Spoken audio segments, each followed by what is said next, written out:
5, 4, 3, 2, 1. And it's live.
This is Leicester Till I Die TV. Watch and subscribe on YouTube and listen on your podcast platform. Good evening, almost. I would like to say, Wayne, where were you at 6 o'clock this morning? Because I was fucking getting up in the freezing cold and working for 3 hours. So, which didn't end until 10:30, and Cheltenham have only just put the bloody team up. It wouldn't be a Leicester performance, Chris, if we weren't in the dressing room for 10 minutes longer than we should have been in a game. So I think we'll let us have that one. Well, I think they do. Anyway, welcome along, Tom. It is FA Cup third round day. It is indeed, mate. Yeah, it's an exciting time of the year. I mean, I don't know about you guys. I love the FA Cup. You know, it's the anti-establishment in me seeing the big teams take on the little boys and the prospect of all the little upsets. And so far, well done to Wrexham and well done to Wigan, who have both obviously last night got themselves into the fourth round with some good results. So hopefully today we're not going to be on the bad side of that, because where Leicester is right now, there is very much an opportunity for Cheltenham Town to feel a little bit excited about this one, I would say. There is. We spoke a very nice interview. I haven't even got my thing in play here. Very nice interview from the main sports writer for Cheltenham Town on at the weekend on Thursday night with Brad. I don't think he's feeling overly hopeful, but look, you can see there the connections up there straight away with Cottrell. Yep. Exactly. Some time at Leicester. Yeah, he did. He came in and coached us in 2004, joined Mickey Adams' backroom staff, didn't he? During the relegation year from the Premier League, which really led into the bad years for us, didn't it? Yeah, and wasn't he with us when we got Appleton as well? Yes, he was. Yes, that's right. Yeah, so he's had a couple of things. I mean, he's a very experienced manager, and Cheltenham Town, Chris, you know, they basically have been this year, obviously down near the bottom of League Two. He's come in February, and now they've really got form that lines up with playoffs. So he's come in there like a bit like Holloway has at Swindon in League Two, and done a fantastic job at just, you know, solidifying what was a very leaky ship for them. So yeah, going to be a difficult one for us today because we know how experienced he is as a manager and a coach. And of course, he also what was the word I was looking for? He also was manager at Burnley at one point. That's right. He left Leicester to go and manage Burnley, actually, didn't he? During that 2005, I believe it was, around then. So, yeah, I mean, he's very experienced at what he does, and he'll have his team motivated. The only good news for us is, of course, because the transfer window is opened, and we'll get to their team later, obviously, they got one or two players that have been recalled off loan they probably could have done with today. They're down to a first-team squad of 19 players. So, you know, that does put us as heavy favourites for this, but it is Leicester with a gift that can give on occasion, especially in the third round of the FA Cup. Oh, true. How true. I mean, are you looking at this as a potential banana skin? Absolutely, yeah. I mean, if I was Cottrell, who's obviously a very experienced manager, I would look at that Sheffield United game we had at the King Power and go, well, this is what this Leicester City team is at its worst if you lean on them. So it really is. If they get their home fans behind them and they go with it with absolutely no, regard or worry about who we are and all the rest of it, then yeah, you like you've rightly put up there, it could be a bit of a boxing match, couldn't it? So they should have every reason to feel confident of this. But with the lineup we've gone for, we really should be dispatching them today. I mean, what can I just say, by the way, if anybody is watching, that the option of having Marty Cifuentes and Steve Cotterill naked on this image was not one that came up. And I presume from that look, wait, Tom, that you've not been reading about Elon Musk and X and Grok. I have, but I thought we were being careful with what jokes we chose on the channel, especially in the current political environment. Chris, I'm surprised you went there this early in the show. I have already been there on the radio show this morning.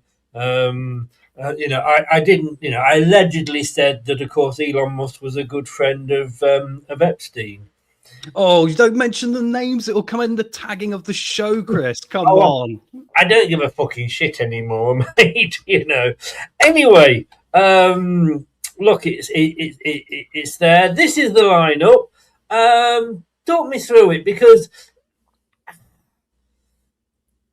there's a lot of changes, 8 changes, and I've always felt with Leicester that when we come to an FA Cup, when you've got a team like, say, a Liverpool or a Arsenal or a Man United, not Man United now, but an Arsenal or a Man City, that they can put a B team out that is stronger than most people's first team. We can't. We've done that in the past. They've, in the not too distant past, Cheltenham beat us in the FA Cup, I think, as well. So, but talk me through it. Well, before we actually get to it, the first point I'm going to make is Marty's having to manage very short term right now, isn't he? Because of his placing and position and because of everything that's going on. I think if we were, say, in the top 6 of the championship, maybe second right now, he might have rotated more, because I'm still thinking, Chris, we've got this elephant in the room, which we could see 100 miles up the road, which is going to be 8 to 12 players leaving this summer, who are going to be out of contract and everything else. So for me, bearing in mind, there's very little chance of us actually winning the FA Cup anyway. I would have probably gone slightly younger, but I understand why he hasn't, because of the lack of security he's facing, if you see what I mean. Because we're going to need to look at some of these lads, because how are we going to replace 8 to 12 players in financial difficulties at the end of the season? We've been screaming for the youngsters to be given a chance, haven't we? And now they have. So let's not complain about it. Interestingly, he's come out and he wants a number 9 and a number 10, which looks like Ramsey might be going back to Burnley. He's not going to be fit until the end of February. So you got in March, April, and into May. Why are we paying him? We're going to be paying him for 8 weeks when we can't play him. He's better off going back to Burnley, and it releases a loan. Well, you say that, but he said yesterday that he's going to keep him because they believe he might be fit in 2 weeks. But I think that is a bit optimistic to say 2 weeks. I'd imagine it might not be till March, but they're going to stick with him, Chris. They've confirmed it in the conference yesterday. I didn't see that. Why are we sticking with somebody who, look, I'm not saying he's a sick note, because he had an ACL and now he's got an hamstring, which tend to go together.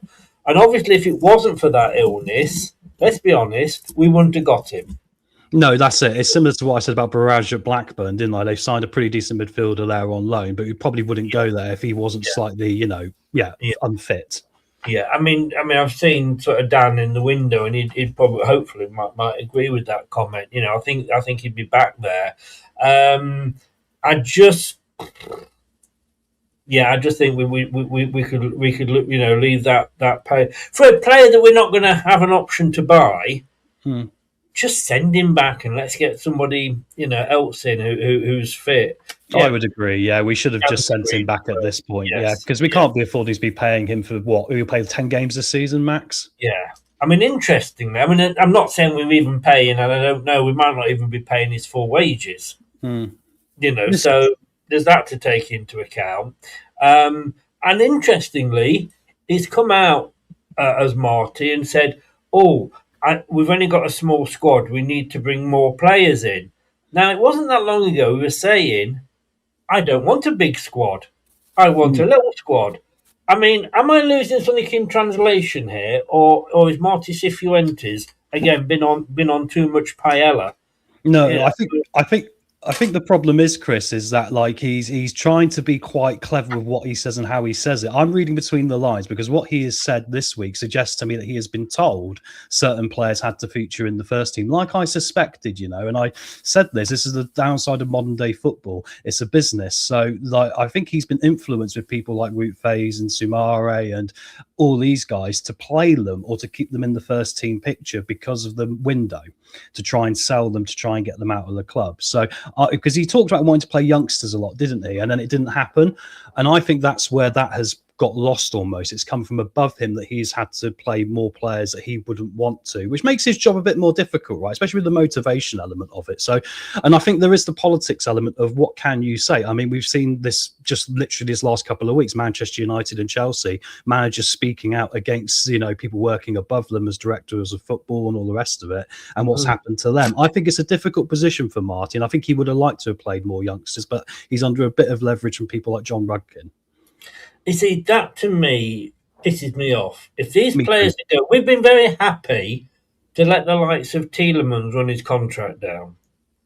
Yeah. Soyuncu, pretty much the same. And yet, we're having to play players that are obviously shit because we want to put them in the shop window. So the club are saying, I don't care if we get into the relegation zone, as long as somebody watches these players and comes in for them. What a load of fucking bullshit this club is.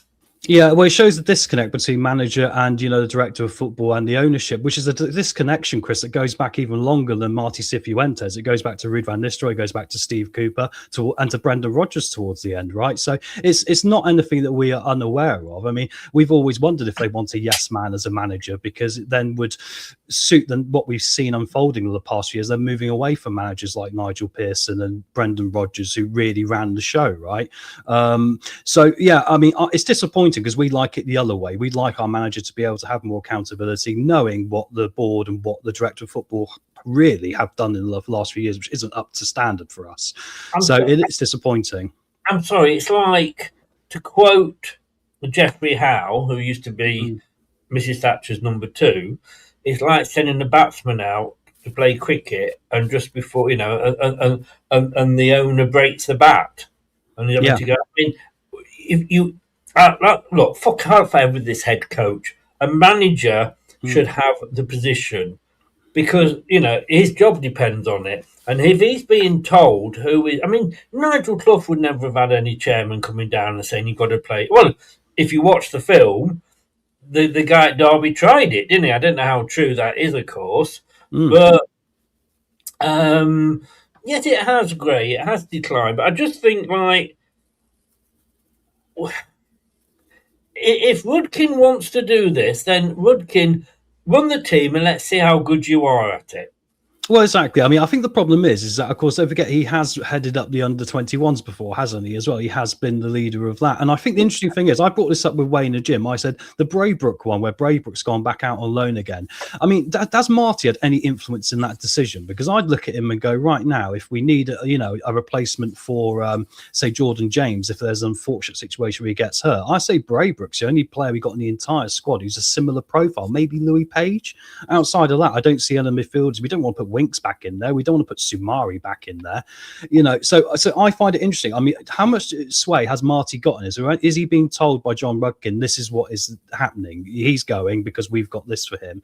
It's very disconnected. And like you say, a manager, you can't serve more than one master. And Marty's trying to serve himself, the fan base, and the owners. And I think that's an incredibly difficult position to be in. So the club's got to learn from if he wants to get better and healthier. I think the manager has to answer to himself. He has to pick the team that he thinks will win.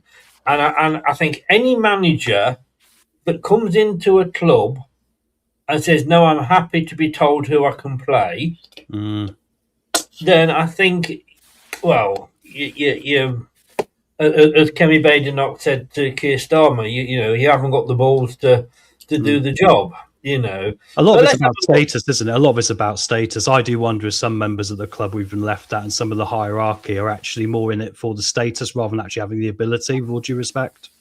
I know. I understand that totally 100%. I do, da. I do get that. Aga, do, push pipe. Sorry, carry on. You were doing that. I was doing the police. Da. And I think I came out of that the cooler of the two of us. If I'm honest with you. It's been cool. Why would I? Well, I'm a Leicester City fan. Are we cool? We've not been cool for 10 years now, my friend. You're even less cool now. You've been singing Agadoo. Right, Black Lace. That'll get them linked in the below. Look, right. Let's go look at the team. 8 changes, as we say. Leicester Mercury have put them down as a 4-3-3, which they always do. It isn't. It's a 4-2-3-1.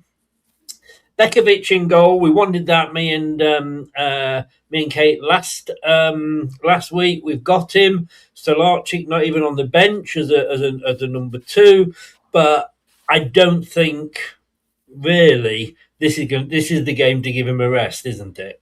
Yeah, I'd say so. I mean, I think there's a lot of us who'd like to see what Vietes is about today, right? I mean, surely they'll be training him on in training and getting him used to playing with a back four in front of him. His English will be better and all the rest of it. So I wouldn't mind to see Vietes in there today. I mean, he's on the bench because there's more. I mean, we know what we're going to get with Begovic, don't we? And yeah, he's solid. I mean, he's the right guy to go in on base of the experience, and all the rest of it. But we do need to have a look at this chap as well, in my opinion, just in case, because is Begovic a long-term option after this season? But once again, Chris, Marty's in a short-term position here for me.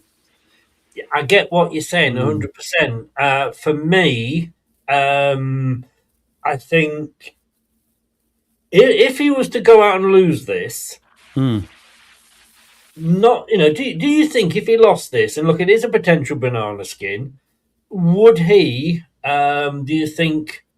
Lose his job? I mean, I don't think he would because of the financial situation, as I've said many times. I think, his job is one of the safest in the Championship because we've already paid a manager off this season.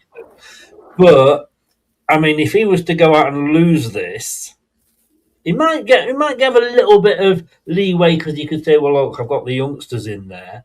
But, I don't, I think he's had to go for a bit of, you can't have 11 inexperienced players. Do you know what I mean? No, you can't have 11. You could have gone with a couple more youngsters in there. I mean, the under-21s team that played last night gave us the spoilers of who we were going to see today, and the only one might have been Jake Evans, really, right, who's on the bench. So yeah, I mean, I think he is actually, Chris, because the football club's a bit weird, isn't it? In that they don't like it.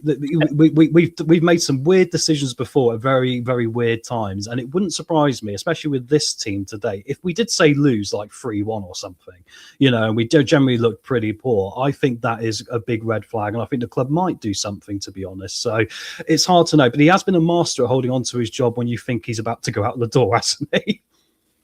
Oh, 100%. I mean, this is what the QPR guy said. Every time you think he's about to lose his job, he gets a good point or he gets a win. That keeps him there. But yeah, so I get Bekovic. The back four. Yeah. I think Aluko, great. I mean, that had to happen for me, didn't it? I mean, he's at right back, which is where I want to see him play as well, because that is his first natural position. I think starting him at left back against Southampton, as we know, was a complete cluster, because it was just the worst decision, but we were forced into it, I guess. So no, I'm happy with the back four today. I mean, Ben Nelson's going to become a bigger leadership voice for us, isn't it? He was doing the interview on the podcast, when we're smiling this week on the BBC. So he's stepping into more of a leadership role. Yannick coming back in. Yeah, I mean, he's a physical presence against this team, which should have a bit of physicality themselves. They've got 6'4" centre backs as well. So yeah, I think the back four is okay. And but let's hope Luke Thomas has a good game today, because it's one of those where he's on a bit of rocky ground with Leicester fans in the first place, right? And if you can have a bad performance against a Cheltenham Town team, there could be a lot more ammunition thrown at him. I think we need another left back. Definitely, 100%. I think one of them will be going. I think if Christensen was not injured, I think he could have been going now in January. Oh yeah, definitely. Luke Thomas is flexible in as he has a couple of positions he can probably play, but we do need a new left back and possibly a new right back. I don't like Hamza Chowdhury there. We'll come on to him in a second though. But finally, we're seeing. I mean, obviously, Ricardo can't play this many games. I don't know if he's on the bench or not. Yes, he's on the bench. Yeah. He's on the bench. But all joking aside, yeah, it's great to see a Luco, Nelson in there, and Vestergaard's back. Yeah, exactly. I mean, I think you've got to go for these two, really. I mean, the problem is Suter's gone back in for more surgery, Chris, so he's going to be out again. It's such a shame. You just think because I was looking at this game going, this is a perfect game for Harry Suter if he's almost there and he was touching grass, the last month, on the training pitch. Perfect game to put him back in there alongside someone like Nelson or Vestergaard, but unfortunately it hasn't worked out. It's another position that long term we're going to be very short at, I'm afraid. I would like to see maybe one of the lads from the academy involved on the bench, say like a Marte or Gray or Keller, but that hasn't come to fruition. Every time you say that, I have a shiver go down my spine, Amarte. No, he's not related to the other one, guys. It's just completely coincidental. Same name, but he's not related. He's something, isn't he? I believe so. Look, I wanted to see Suter come into the team. I think he's not been given a fair chance at Leicester. However, I think now I can't say about Ricardo and then have a different thought about Suter. Yes, he is younger, but he is a sick note. I think, unfortunately, Chris, his injuries have really been that bad. I don't know if he actually can carry on playing football. I hope I'm wrong, but he seems to, every time he's about ready to go, something happens and he's back in for surgery. And that is a very bad sign, isn't it? I don't want to wish that on him because I want him to go and have a football career, even if it isn't with Leicester, because that's, what you want for the lad. But yeah, it's a shame, isn't it? It's not looking good. No. I think he's as much as I would want him. I think we've got to let him go because of that. Vestergaard back in. This should be not too difficult a game for him, really, should it? He's one of those that you look at today and go, if there's going to be an upset, then, it's because Vestergaard's had a bad game, because he's got the experience, he's got the physicality. The game shouldn't really be above his pace either, if you know what I mean. It should be at a level he can manage reasonably well. So, yeah, I think Vestergaard being in there today is the right decision. He's also great from corners in these sort of games as well. So, might, if I was to put a prediction on someone who might score today, Vestergaard's one of the top ones. Are you surprised it's a Coley that's been dropped? Not really, no, because I think once again, it's managing legs, isn't it, Chris? And he's had one or two niggles this season as well. I think it's interesting. So you can tell they've tried to evolve him to stop him making so many longer range passes, trying to simplify his game a bit, which I think's helped him in the last few weeks. But yeah, we've got to manage his legs because once again, we've got a small squad, so we can't afford to lose him. If we lose today, it tops Wickham. I'm not sure about that, to be honest with you, because at least these guys have got a striker and they've not had to advertise on CFAX. Well, you say that, but their main striker was recalled because he was on loan from their rivals who in the League 2 relegation scrap with them, so they're down a striker today. But you remember the Wickham story, don't you? Yeah, Roy Asando, of course I do. God, yes. Peter Taylor at his best. So yeah, I'm pretty happy with the back four. The two in the middle, Jordan James, again, I understand him being dropped. Oh, yeah. Because it's a legs thing. And let's be honest with you, he's had a couple of injuries this season. So, yeah, makes sense again. Skip, I'm liking Skip. I mean, I've always liked him. I've never been one of these that has criticised him. But he's coming into his own. It's funny, the bonus with not playing Winks is we don't get to see Winks. That's one bonus. And the other bonus is that... I'm sure he feels very mutual about that. Probably, yeah. And I defended him in Babygate, but, there we go. But Oliver Skip, he had to be the one that stayed in. Hamza Chowdhury, I hope he has a good game, because this is where I want to see him. To me, if we don't need another defensive midfielder because we've got Ollie, we've got James, and we've got Hamza. Those are the three, I think, that, We've also obviously got Sumare, but I'm presuming that they will leave. So to me, I mean, are you happy with seeing Hamza there? To me, that's his best position. Well, I think this is the gamble he's made today, ironically, is these two, because I would argue these two are probably, the thing is, Jordan James is very mobile with the ball, right? And he brings a lot more added value to that box-to-box kind of role. Is Hamza a box-to-box kind of player? No, he's a defensive mid. Is Skip a box-to-box? Not quite. He's not as bad as Hamza. I think there's a little bit of a gap there that Cheltenham could exploit if they wanted. I personally would have gone with Hamza and Page. I think Louis Page, while we're playing him as a 10, I still think actually he's better as a box-to-box. He's shown that in pre-season. Good point. Good point. Hamza okay, but hardly an Ndidi. And I see some of these players, and probably Hamza more than others, as a Robbie Savage. And of course, famously, Martin O'Neill said to him, "All I want you to do is get the ball and then give it to somebody who can play football." Yeah, 100%. Yeah, exactly why he signed him for that reason. He told him. Yeah. So I kind of see Hamza in that role. 100%, yeah, but that makes me question why we went for Skip today, because I think it puts a lot of pressure on Skip to change his role up slightly in this team. It's my worry, actually. I know everyone's talking about strikers. I'm worried about strikers as well. Fullbacks, I'm worried about. I'm really worried about this box-to-box role if something happens to Jordan James, because we're relying on him staying fit. Because I don't know who slots into there and plays it effectively. Will it be Soumare? Because Soumare apparently will be back involved with the first team, for what Marty was saying, once he's back fit next week. But again, in fairness, the one game he had without Winks next to him was probably his best game I've seen for a while. I'm not saying he suddenly became primetime Messi, but it was his best. So it seems to be the common denominator here. Play with Winks, you shit. Get rid of Winks and you can be yourself. But I understand James being... I mean, who is the greater loss? If we lost Skip or if we lost James through injury? Jordan James. Exactly. Yeah. So I understand that's why he's dropped him. Now, no Monga in the starting lineup. Hey, Steve's there. Hello, Steve. Are you there, by the way? So we've got Page on the wing and Mavididi on the wing, and we've got Silko Thomas in the middle. I think that's wrong. I think Page is in the middle, Chris. I think Silko's going to be on the right with Aluko. Well, that would be the more obvious. I just took it off what we got on radio on Leicester. Maybe we're trying to get tricky with them, but let's not forget this does. No, in fairness, you are right. Thomas is on the wing, which makes sense. It's where I want him to be.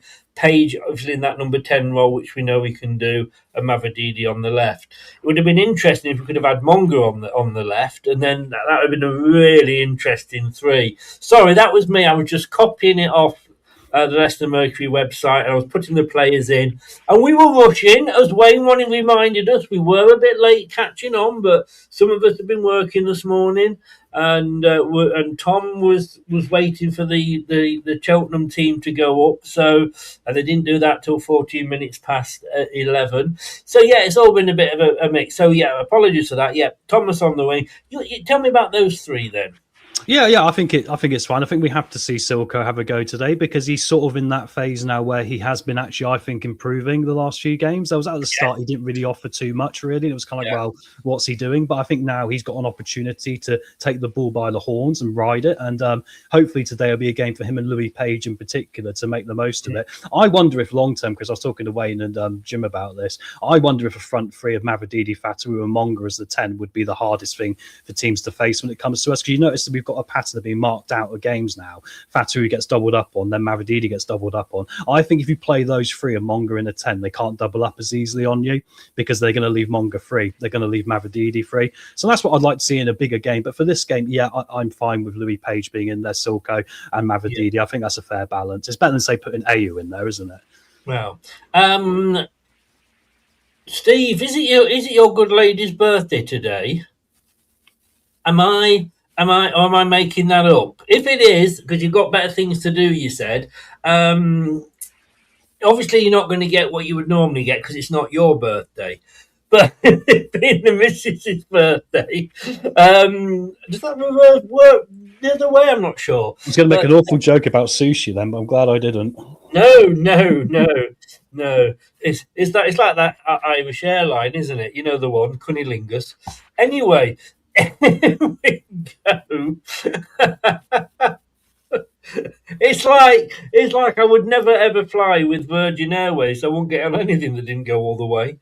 Come on. But I'm here all week, folks. Having said that, I have flown with Virgin Airways, by the way, just in case Richard's looking, watching. I've said a few times I'd like to see Monga in that number 10 role.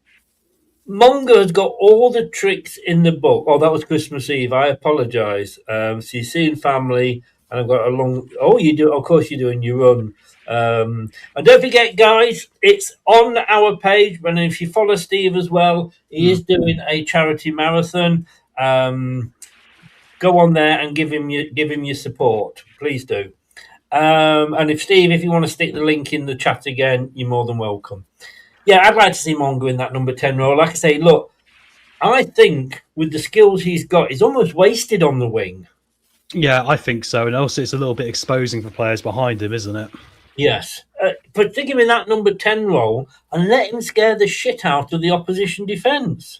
I think his best quality is his close ball control, isn't it? I think he can unlock teams, especially when he's doubled up on the wing. He looks the most effective of all the lads at being able to get away with that. But I think if you tag up with Fatawu and maybe a Mavrididi as well, I think then oppositions have got to choose who they mark. And then it would open up Mavrididi more, for example, who can finish when he gets on the run of form. So, yeah. I wasn't laughing at you. I was laughing at Steve saying there, funnily enough, sushi. He's going out for a sushi meal later. Something about raw fish. There's a joke in there somewhere, and I'm not doing it. God, this show's just going downhill. I've been up since 6, everybody. Forgive me. Yeah, and I can't say these sort of things on the radio, so I have to save it for this show. Yeah, look, let's hope he doesn't score and celebrate and break his neck, but Patson Daka is back. Yeah, I know. I mean, this probably isn't much of a surprise, is it? Because I think he was going to pick someone like Daka, wasn't it? I mean, we all want Jake Evans to have a go, don't we? We're kind of at that point. I mean, I was looking also at the other ones, the under-21s, and obviously there's Hutchinson down the under-18s who's been scoring a bit. The one that's kind of fallen off the radar a bit is Amani Richards, isn't he? And he's been scoring this year for the under-21s. I think he's got 8 goals so far this season across all the competitions. He was on loan at Exeter City last year, and actually on that point, good luck to Exeter City today. Talk about FA Cup upsets. Mikey, my friend who lives down here, him and all his mates, 8,000 of them going to Man City today, Chris, which is incredible, isn't it? Especially more than good luck, mate. Oh, I know, right? But no, if there's going to be a surprise today, I'd love it to be for Exeter, and good luck to them because obviously they've had some financial trouble as well, mate. Right. Well, they were owned by the groin scratcher, weren't they? Michael Jackson. There was maybe I was at school. Yeah, I remember this when I was at school. Michael Jackson used to hang around with North Devon quite a lot. He had his family down here for a while. Would you believe it? It was a bizarre time. It really was. Completely mental. But yeah, he used to own it with Uri Geller, and obviously now it's fan owned. So Yeah. Why wasn't that televised? Says Wayne. I've got to say, I'm surprised this one is being televised because we've always complained that. Does anybody want to see Manchester City again? No. They won't fucking telly enough. I get the Exeter thing. Yeah. But, they're going to get a pretty good payoff for Manchester City for this, or Exeter. But if you've got a League 2 versus a League 1, show that. Give them the exposure. And I've got to say, it'd probably be, no disrespect to Exeter, I'm on about Man City, it'd be a better bloody game as well. So, yeah, look, I've got to say, I expected Daka. If Daka can't score against Cheltenham, and this is no disrespect to Cheltenham, then I'm going to buy a car, because I've sold mine, I'm going to buy a car, drive up to Leicester, kidnap him, take him down to Dover, put him in a fucking boat and send him the other way. Well, this is it, isn't it? I think he must score today, mustn't he? I mean, Yeah, exactly. Because if we're putting him in the window, how can you put someone in the window of a price tag on him that's worth any value if he can't score against the League Two team? There's been players in the past like Niasse for Everton who people called when he was at Everton a League Two striker, and he's ended up going into non-existence. So it is a big day for Patson because, you know, his contract's coming to the end here. If he wants a decent deal somewhere else, he needs to go out there and put a good performance in today, not just for Leicester. Oh, he does. You're quite right. I mean, look, you know, when we bought him, yes, he was scoring, but look who his partner was. Exactly. Well, we've never really played what Patson needs, really, have we? The only time he ever played well, we actually played pretty much a 4-4-2, didn't we? Yeah. Hi, Jim. Sorry I missed your call yesterday. I missed two from one of my mates as well. I just was that busy yesterday because it was the radio show again this morning. This week, since New Year, my head has been up my arse. Brad very kindly did the preview show for me, and I hadn't put anything up for him at all. So it was a complete. Hey, look at your cup. We're matching, guys. Look at this. Thank you very much, Wayne. That came from Wayne. We're not. Oh, you're on it early, mate. It's only just gone 12 o'clock. You beat the 12 o'clock rule today. Well, I don't stick with the 12 o'clock rule. No, to be fair, no. To be fair, if you were in Lanzarote, it'd be 1 o'clock, so we'll let you have that one. You're normally in Lanzarote. Oh, same time as us, I think, Lanzarote. Oh, Wee. So I've got to thank Wayne for that as well. Well, we're not going to be lifting that this year, but thank you, Wayne. You never know. You never know. I mean, I didn't want to say everything else I got. I'm not sure that you'd got the same packages or not. No, I got some other stuff which was slightly different, so I was the same. I wasn't going to tell you entirely what I got, but we could chinwag later and show off. Oh, yeah, no, we can. Yeah. And I have also got, to go with my mini Jamie Vardy, I've got a mini Ricardo Pereira. So as have I. Stick my pins in it. So, yeah, look, it's all on Daka. Hopefully we will see. I mean, the bench, well, let's have a look at the bench, shall we? Yeah, get the bench up here. It's interesting. There we go. So we got Fran Vietes on the pitch, on the bench. Don't know who he is. Don't know what he looks like. It's quite a strong bench, but I guess you'd expect that when you look at the starting lineup. Yeah, it is, isn't it? I mean, he's taking no chances, I think, Chris, because there is enough pressure, isn't there, that he can't really play players like. See, for today on the bench, I'd like to see Michael Golding for one, because I think Michael Golding's someone you've got to look at going into next season. But obviously, he played last night, you know, and other players as well of that vein. So, yeah, I mean, it's a very strong bench, isn't it? I mean, I just hope today we will see Jake Evans at one point, but perhaps if we're losing, then the game won't allow that to happen either. So, it is interesting. I don't really want us to be using James today because you think as well the coldness of the pitch and all the rest of it. You know, it's not really the right environment to risk a player like James because if something happens, you're going to regret it. And Jim, please turn off now. I understand I'm not, you know, I wouldn't want to see somebody just said then AU come on first. I can see that happening maybe if we're losing, but again, you know, these are the games when the more mature players, shall we say, can rest. Coley's on the bench, Monga's on the bench. I'm just looking at the youngsters here. Marcel, I mean, I used to like him, Wanya Marcel, but he kind of went off the radar a little bit. I remember in one pre-season game, I think we were playing Hartlepool, and he looked pretty good. And then we've got, of course, Evans as well. I just want to see Evans. You know, I've been shouting for Evans, or if not, his brother from another mother, Jake Edwards. You know, either of them really. I'm not too fussed. I'd like to see Evans get a. I mean, can you imagine if it was like we're winning 1-0 and then they brought Evans on and he scored 2? You know, it'd just be.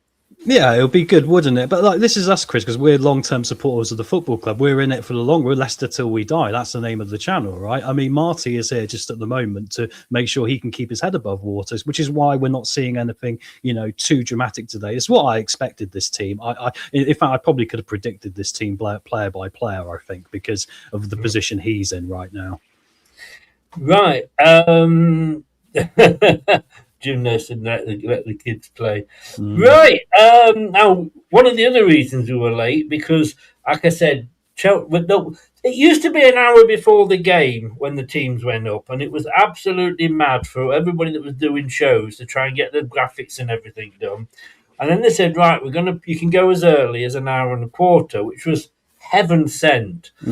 Cheltenham decided, no, we're going to do it. We're going to do it an hour and 1 minute before kickoff. So we were again. That didn't help our prep. But there is the Cheltenham team. Oh my God, they look like Sheffield United. We could be in trouble. Well, look, I don't know who a lot of these players are. They've got a Thomas playing as well. It could be a Thomas massive today. Talk me through the team, Tom. Yeah, well, it's going to be a 4-3-3 starting lineup for them today. I mean, they have got some decent players in here, Chris. I mean, you can't, they have had a bit of a disruptive week with Isaac Hutchinson going back to Bristol Rovers. He was on loan from their rivals when they're both in a relegation battle from League Two. So you can imagine why he got recalled there. And Ethan Archer's gone back to Luton, which is a bit of a shame for them.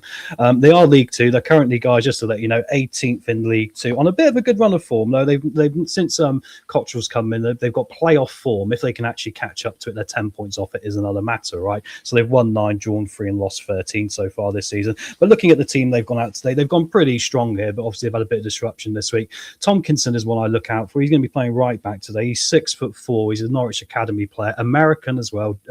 Chris, you love your American players. That's one for Jim. Nurse has come back in, and obviously Nurse has had 2 cruciate injuries. He's only 26 years old. He was signed by Cottrell at Shrewsbury, and they've managed to nab him on a free transfer, so he'll be looking to make an impression today. And then a lot of journeymen from down in Southwest football, people like Young, who was a Plymouth Argyle Academy player, I believe, who's been a Football League stalwart and centre mid.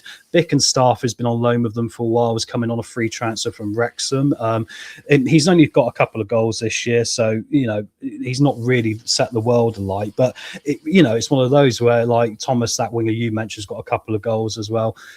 It's funny you mentioned Sheffield United, because this is my thought process with this Cheltenham team. They play 4-3-3. The last time they played last week, they were 0-0 at half time with Crawley, Chris, and they changed the formation at half time and won 3-0.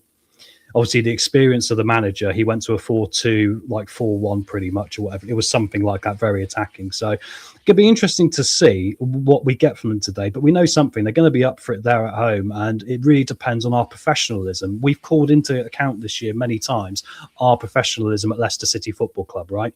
So today, if we're not professional, we will get caught out for it and we'll be embarrassed, because this team will be professional and they'll be up for it. So hopefully we'll push back well against them, but they are more dangerous than what they appear. Do you want me to piss on your party now? Please do. Oh, I will do then. Do you remember, or you probably won't remember, what Marty's last FA Cup tie was? Yes, I do, because I was going to bring this up. I wonder who hired that manager. Loses what? Is it 6-2? Yeah, this time last year, guys, Marty Cifuentes was in charge of a QPR team that went to a stadium called King Power Stadium and lost by 6-2, including Wout Faes scoring a wonder goal, which shows you how things are. Like I say, so yeah, interesting. Hopefully we can win 6-2 today or something like that. I mean, what is your prediction, Chris? I mean, I've gone for 5-2 Leicester. Bloody hell. It's an FA Cup game. I fancy them to knock us early because we're pretty slow starting. But I fancy us to fight back. So I think it's going to be an entertaining one. So I'll go Cheltenham 2, Leicester 5. Penalties is scary for me. And I don't agree with this. If you're going to get rid of games, get rid of the second leg of the fucking Fizzy Pop Cup. I think it's going to be tight. If we had maybe like the James Justins and Dakura, if we'd had more of those in, possibly it might be a bit of a high score. I think I'm going to go for Leicester. I'm going to go by the single goal though. Okay. Either 1-0 or 2-1, but don't be surprised if it doesn't go to penalties. Well, it's happened this season against Huddersfield, hasn't it, in the Carabao Cup? So, yeah. I mean, it's all on us, I'm isn't really it? need to talk about that because I actually really, really, really need a piss. So I'm going to go and shake hands with the unemployed. And if you can talk for a few minutes, I'll be back in a second. No worries, mate. No worries. Yeah, guys, get your predictions in the chat. We've got some coming through here. I'll quickly go through them. So we got Dorco here with 2-2 after 90 minutes.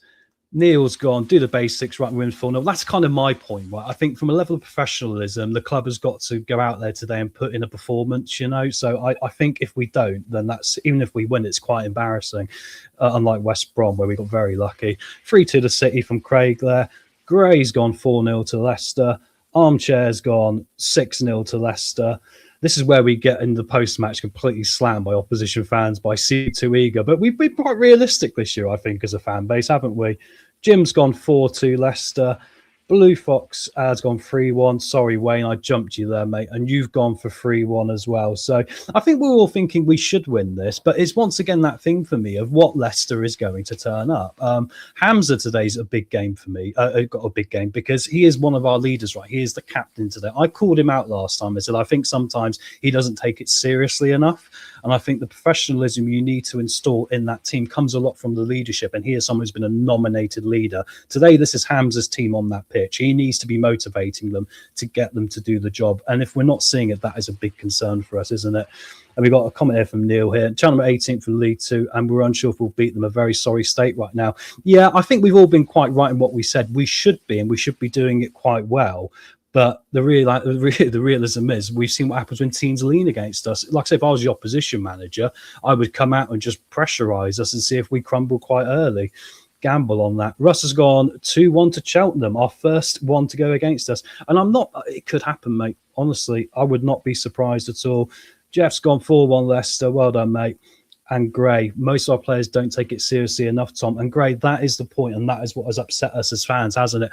It's funny because you think of all the boycotts and all the rest of it going on, and we've seen this week with Ben Nelson talking in the press about we need the fans' support.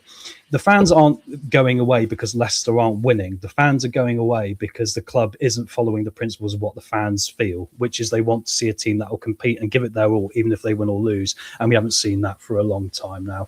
And Russ there, Chris, I'm a Leeds fan, mate, but love watching this channel. Russ, thank you very much. You're all welcome. Hey, Russ. It's been a while, mate. Been a while. Look at that, a balanced diet.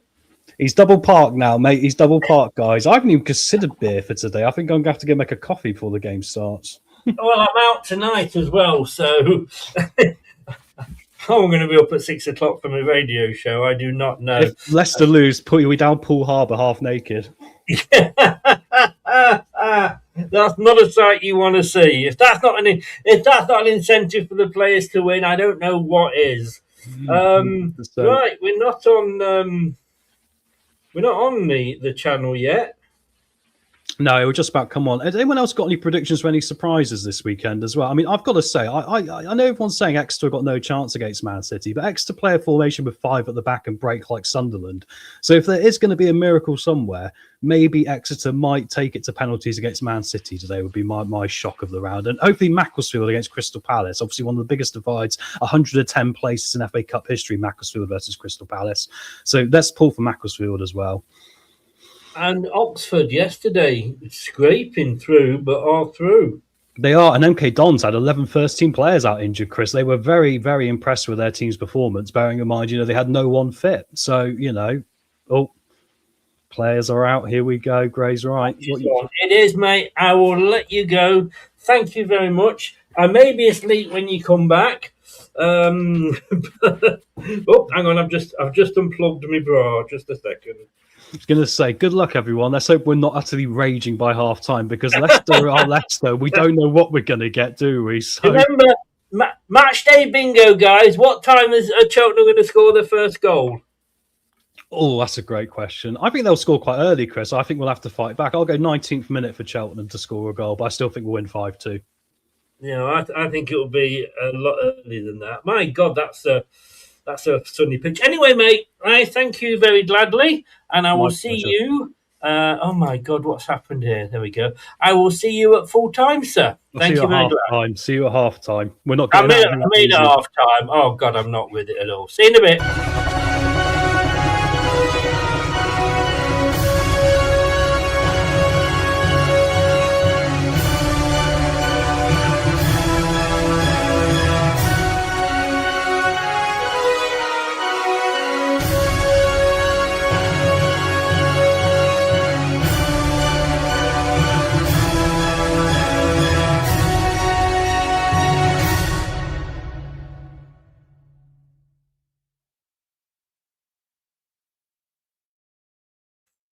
And here we go. Oh, right, that's me too big. Here we go. That should be it. And then I should be able to put the clock up afterwards. Very sunny at Cheltenham. 5 years ago. Come on.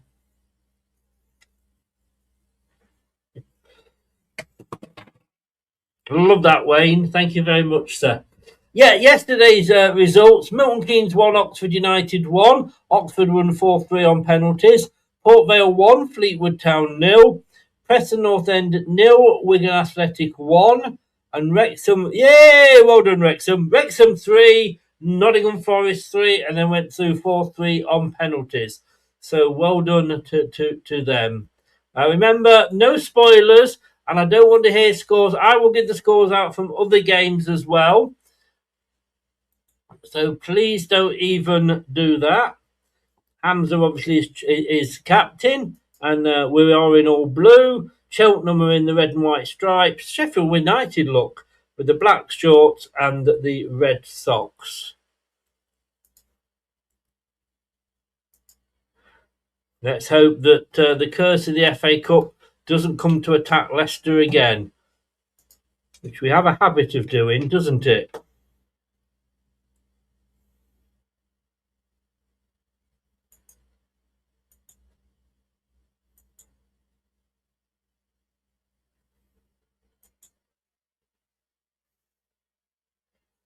Wolves have already kicking off, by the way.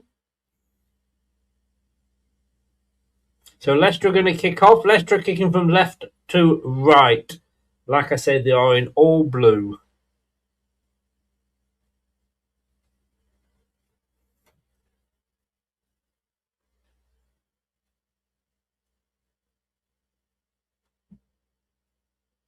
Oh, finally. Finally, the referee decides that everybody's got their shirts tucked in. Bekovic boots it upfield. I have to say, I've eaten so much humble pie. Be interesting to see how they, as a League Two side, the first free kick of the game goes to Leicester. It's taken pretty quickly. So Cheltenham are playing a 4-3-3. A long ball upfield there by Nelson.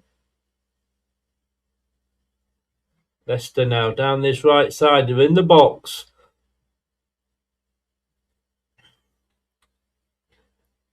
And the ball's played into the box. Oh, by Leicester. It was unlucky. Skip couldn't really control it. Nelson covers him and it goes all the way back to Bekovic.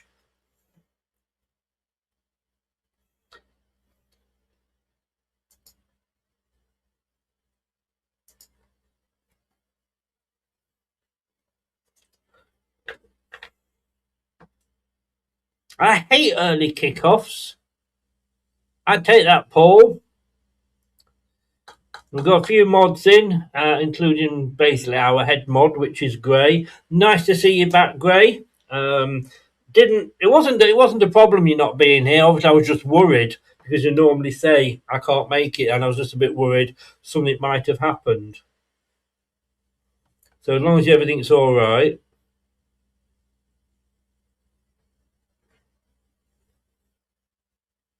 I think we've got a Foxes fan in there with those Foxes heads. Like I say, never ever a problem, mate. And you don't have to let me know, and it's very decent that you do. Like I say, it's just a case of please, I was just hoping you were all right. 45 in, please smash those likes. Do what it says at the bottom, subscribe, and do all that paraphernalia as well. And if you're on your mobile, I don't think you can do it on your what's it called, laptops and computers yet, but you can hype it, which is that's something else that's free, and that gives the channels a good. Oh, now Cheltenham are through. Oh, it wasn't well defended by Leicester, but thankfully it bounced and went all the way through to to Bekovic.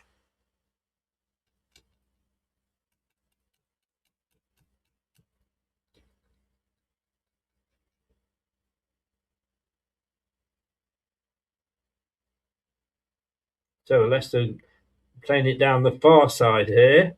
Chowdhury in the middle. It's a better position. Like I say, Greg, please don't worry. Like I said, it was only the fact that I was worried, because you do. I'm glad everything was all. Well, I hope everything was all right. Anyway, so a bit of a loose ball there.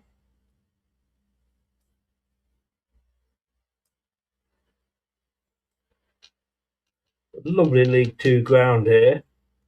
Nelson flipped it forward, but it was only went as far as a Cheltenham player, who then gave the ball back to Skip. So we give it to them, they give it to us. Page, I think it was there, that was managed to stay on his feet.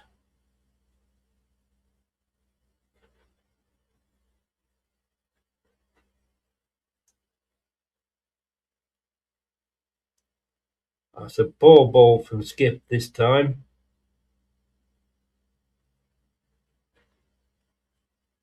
Aluko running back to do his defensive duties.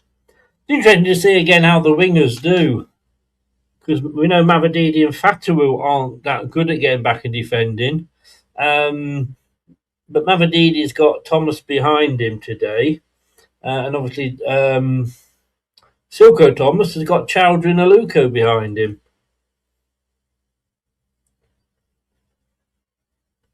Some neat little 1-2 play here by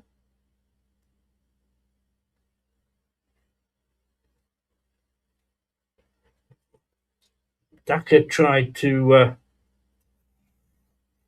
touch the ball there.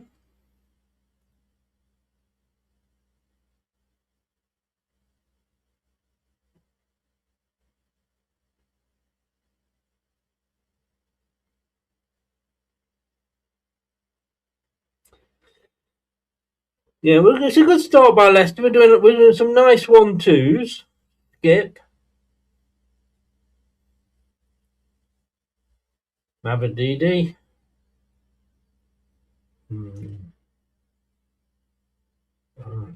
Luckily, the ball somehow managed to get to a Leicester player. Page, it was. Mavididi's on the ball. You think that he would be looking forward to maybe a couple of goals, and then he goes and plays something stupid like that, and gives the ball away. But we still have it. We managed to keep it in. With Thomas, Vestergaard now across to Nelson, who's got a lot of space here on this near side.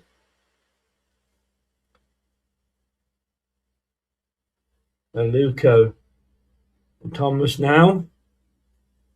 That's a goal kick to Cheltenham.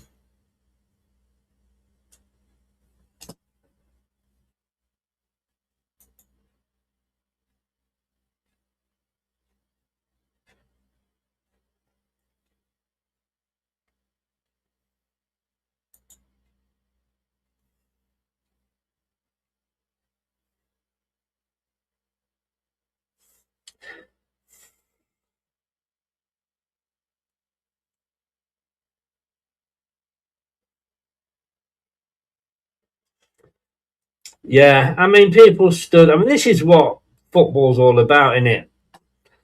Proper football, this is. I mean, I've told you many times about, my time at Poole Town, not playing.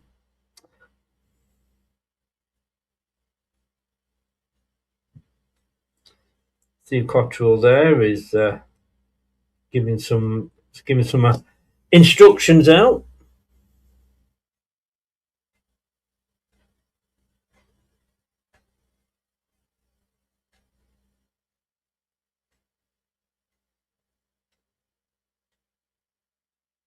The ball goes forward. I think it is. I'm not sure what was that. It's a free kick to Leicester. 7 minutes gone.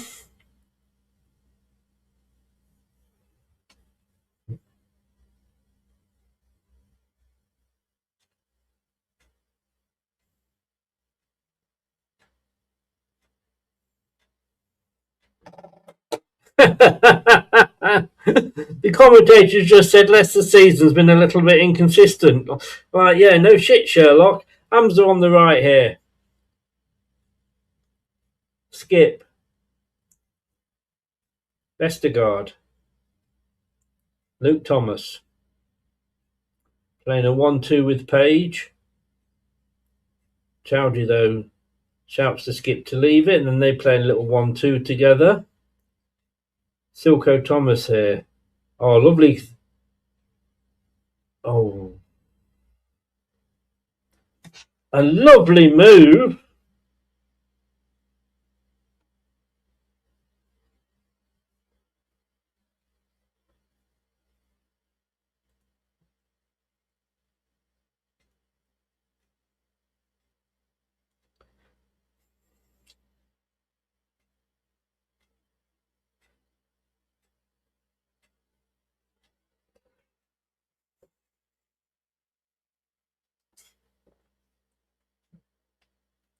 So it's a corner to Leicester, the first corner of the game.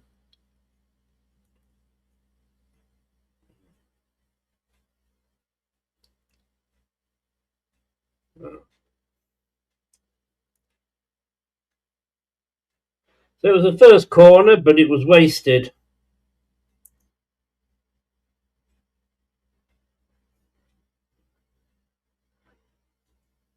New balls he's shouting for.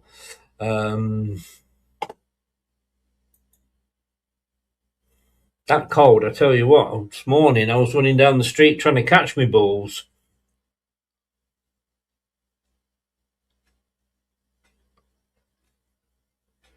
So it's a goal kick. Taken by the Cheltenham goalkeeper and boots it upfield, so no playing out from the back at the moment for Cheltenham. Oh, somehow Chowdhury got in the way, but it's still with Cheltenham.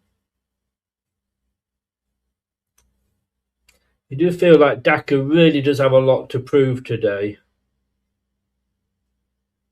Yeah, that was a foul. Oh, Chowdhury with the free kick takes it very quickly, and then it's wasted.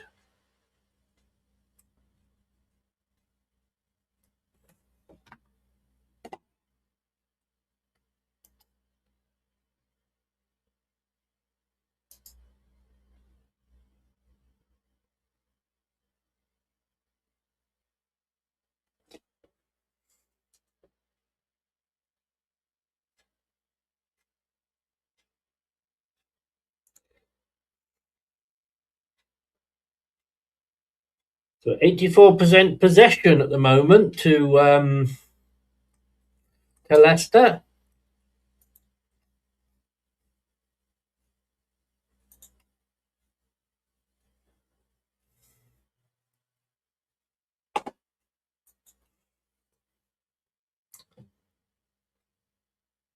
Oh, the goalkeeper was in the Newport side that beat Leicester.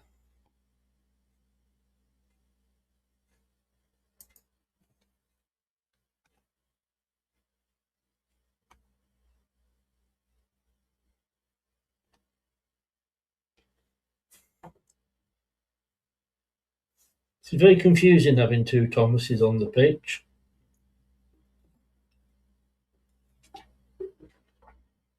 Throwing to Chelsea, throwing to Cheltenham. Bloody strong stuff, this. It's not, it's strong, though. Just throw in halfway into the Leicester half, but it has gone back into the Cheltenham half now. Daka tried to close the player down.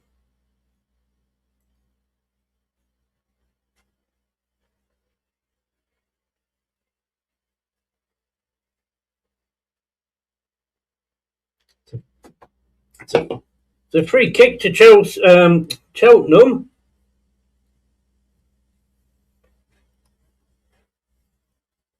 Just outside the box. Vestergaard foul.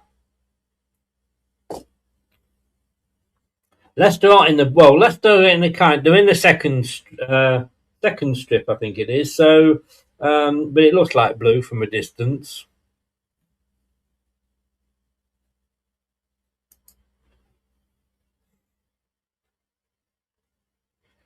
19 likes. Come on, guys. It's free of charge. Always have to say this. Costs you nothing. £600-700 a year to do this channel. Just do the likes. It helps the channel and it's free.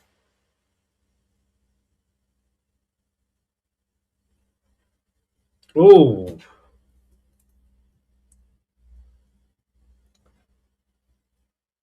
That was only just wide. Let's have a look how close it was. Yeah.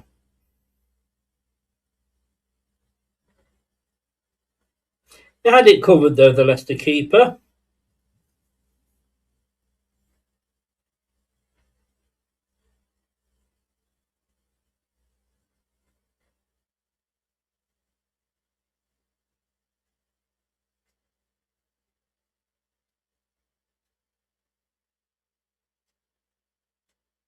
He's scribbling down a lot here. Is old Steve Cottrell? Maybe he's writing a report as well.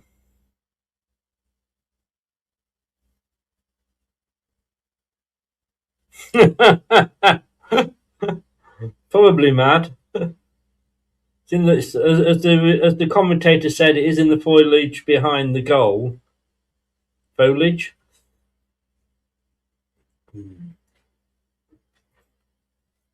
That's an. Oh, it's not really.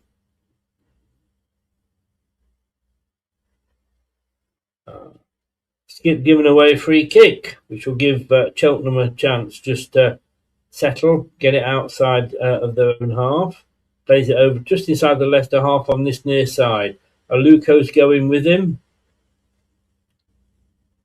Oh. It's a free kick. Aluko.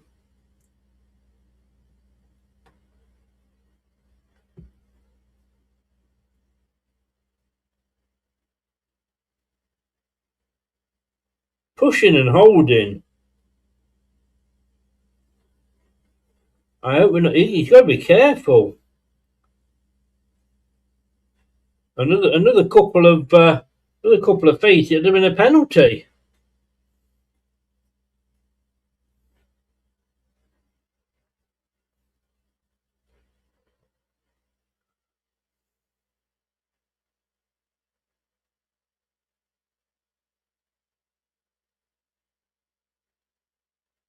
And then free kick's gone over. Yeah, not impressed with the Aluko there. He pushed him and then he was holding him. He needs to cut that out of his game.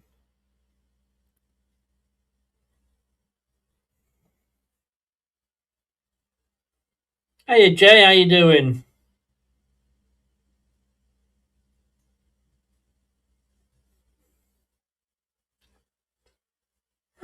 I don't know. Well, I think we've probably got too much to go down. Are there three worse teams than us in the league? Well, Sheffield Wednesday's one, and so we only need another two to be worse than us, and I think there probably are, to be honest with you.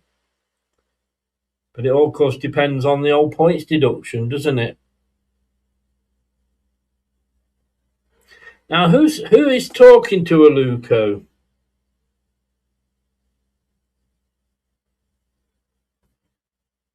Just telling him to calm it down.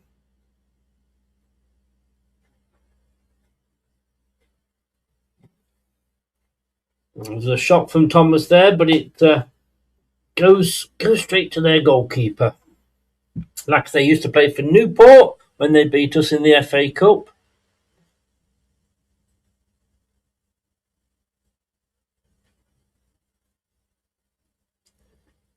$55 in 82 goals, Daka.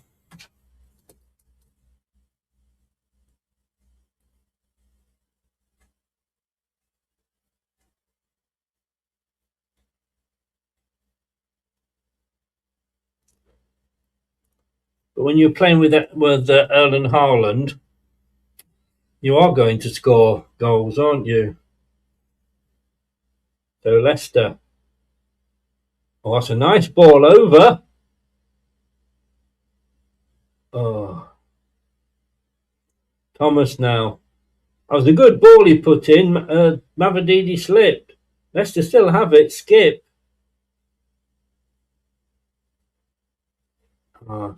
Skipped. Probably just, like I say, bounced away from him a little bit at the end there. He did very well.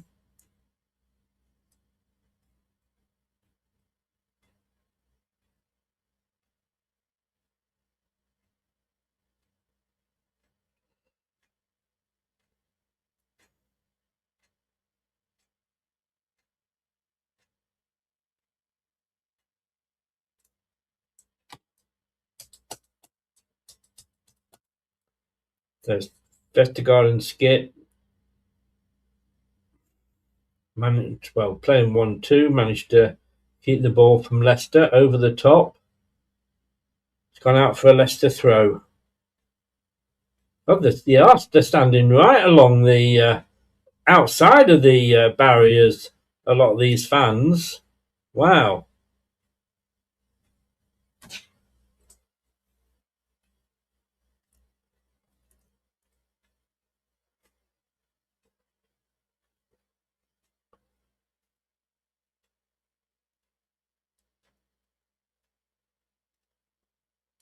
The good corner to Leicester. Second corner.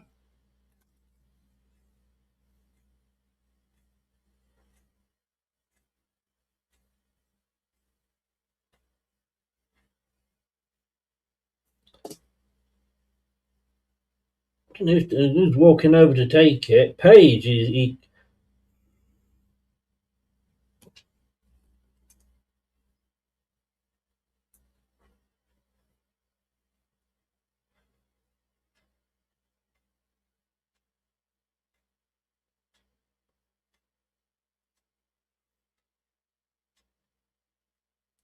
So again, another corner that is headed away. Leicester still have it though, but we're back.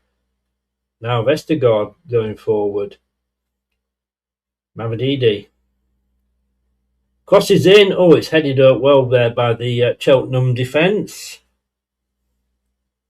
Now, Cheltenham have got a chance of a counter-attack here. I think that was a Luco there, just did enough to stop the forward movement of the Cheltenham winger.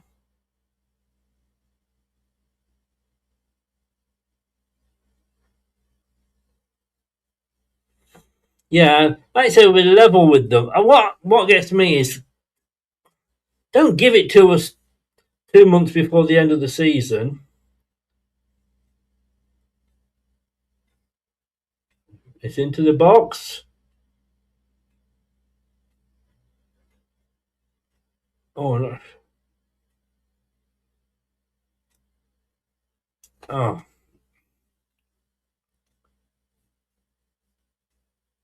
The ball in the net, but foul on the Cheltenham Town keeper.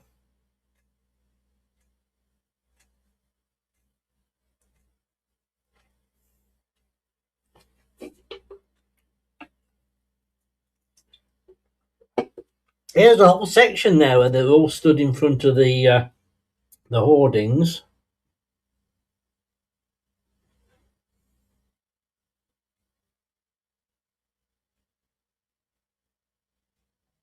You've got to look at this. Well, they've just said on the game, the commentators just said, not sure he was holding the ball.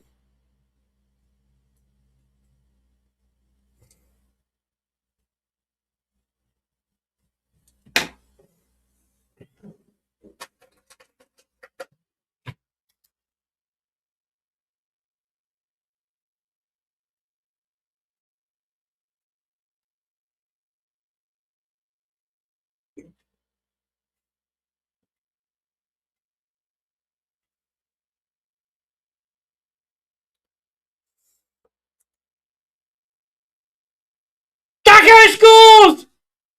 He scored! Wow! Patson Daka!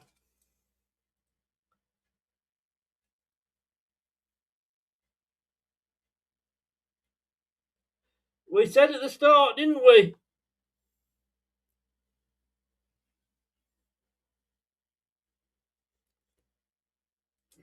Let's have a look at this. So,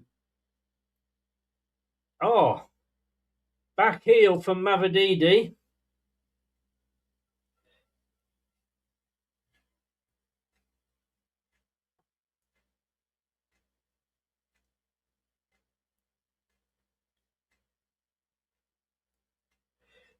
One 0. It was a good finish. I've got to say. I mean, all right, we're playing lower tier, but it was a good. It was still a good strike from Patson there. Credit where credit's due, as they say. Where's my goal celebrations?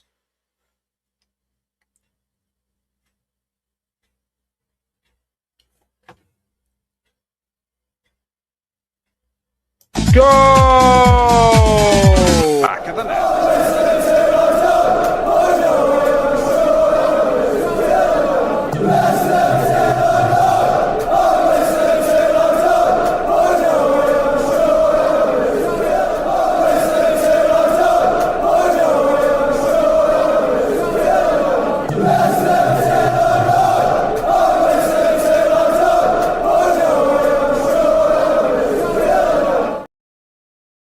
So 1-0, and Deadly Daka scores.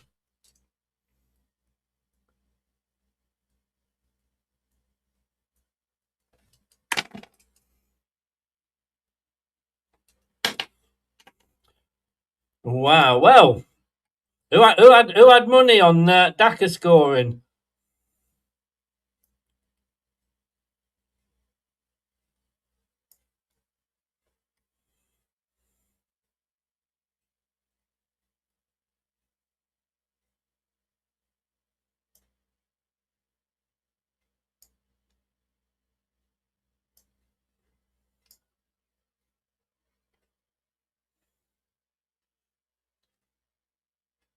Oh no foul to Leicester there. Daka went down.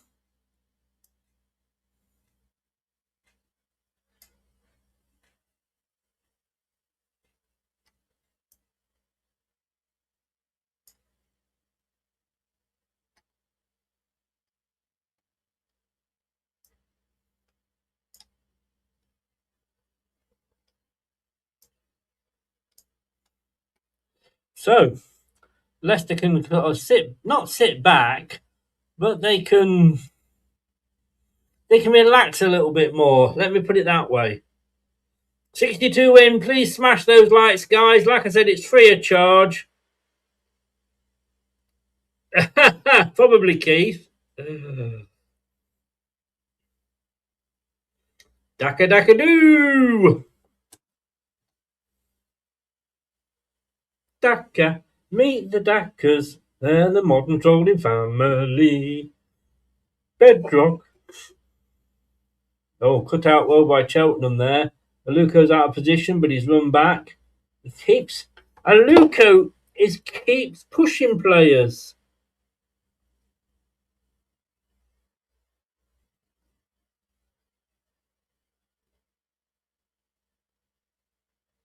I am worried that Aluko's going to give away a penalty if we're not careful. But Leicester come away down the far side. Page can't, though, he's going to be let out. It's going to be a goal kick.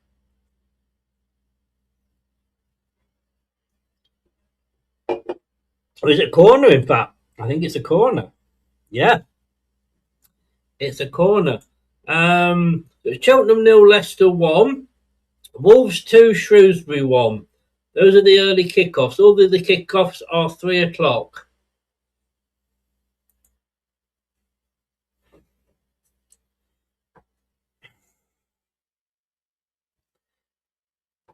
Can we make anything from a corner?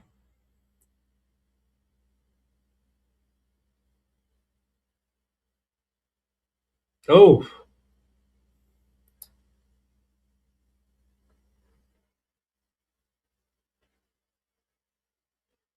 There's no VAR, but Leicester claiming a handball. I think it's another corner, though.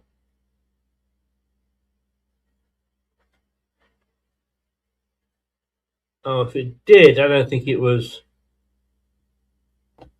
purpose, but it's another corner. We're racking up the corners here. 28 minutes gone.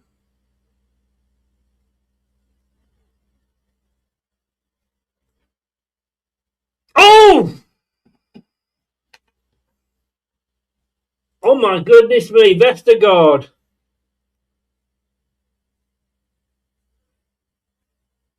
Page corner. Yannick Vestergaard. Header. Good save. There's yet another corner. 3 corners in a row. The pressure here for Leicester.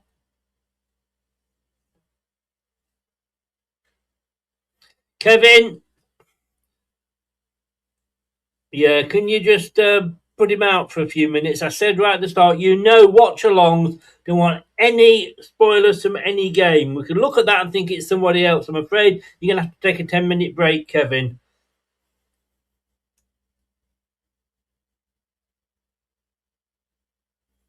Oh, well done, Jeff. Worth a celebration. Thank you, Gray.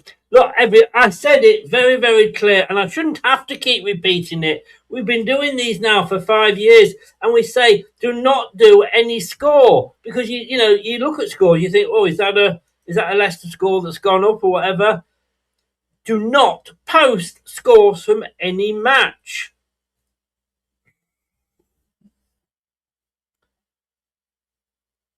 $10, yeah, good, well done, Gray. Thank you. You'll be lucky that Gray did that because if I did that, when I kick, my kicks are actually permanent.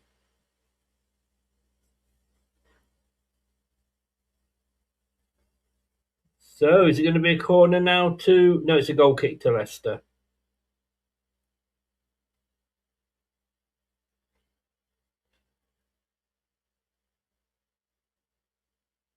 Newcastle's going to look a little bit old now. It's a little bit of weight on. So, Aluko to Hamza. To Vestergaard. Out to Thomas. Mavadidi. Step overs. Oh! Chowdhury!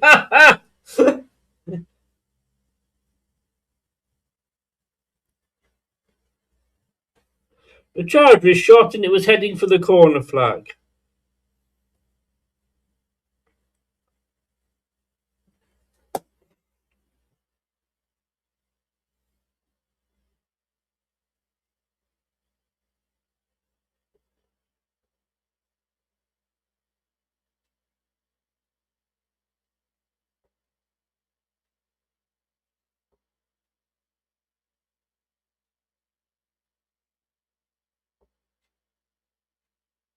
And didn't I read the scores out as well? Ben, I know.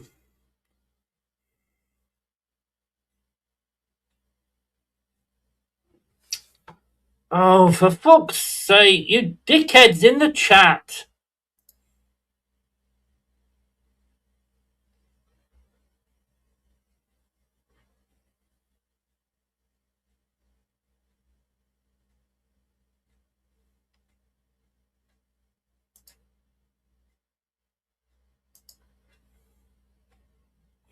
I mean, I've literally just said about scores, and that twat, Liam, decides to put a score in. Am I speaking a different language here, or what?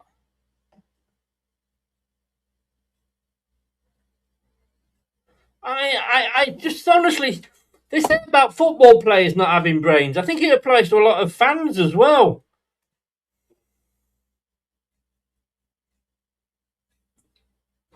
So, in the middle of the field with Cheltenham, in the middle of the Leicester half. Oh, good defending there. I think it was Daka, but it was ended up with the Cheltenham Cheltenham player, and he just kicked it straight out for a throw in. A goal kick, sorry. Well done, Gray.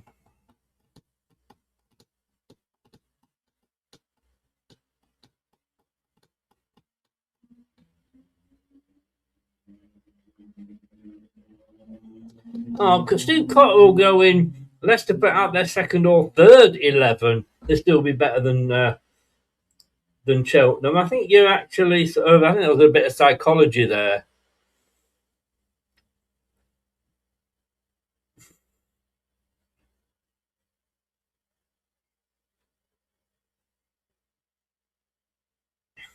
So Leicester are on top here. 73% possession. 6 shots to their 2, 2 on target to their 0.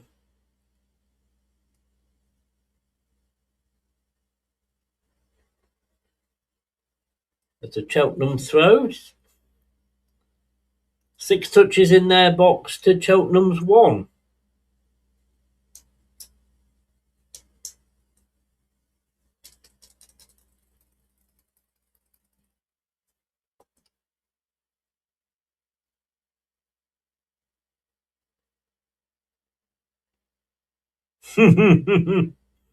Yeah, I know what you mean, Scott.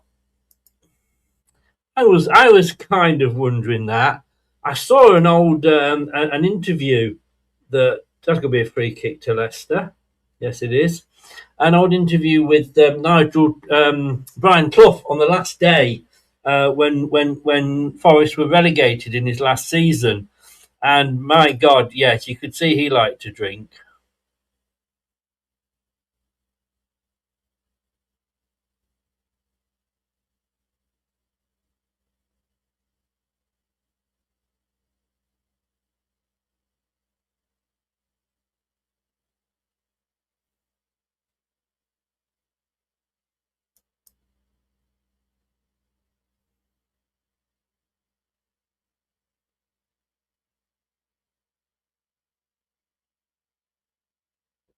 Leicester coming forward, lovely ball. Oh,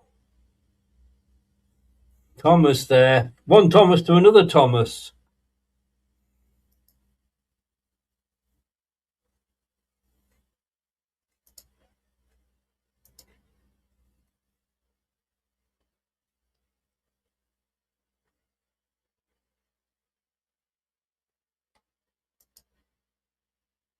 So another corner for Leicester.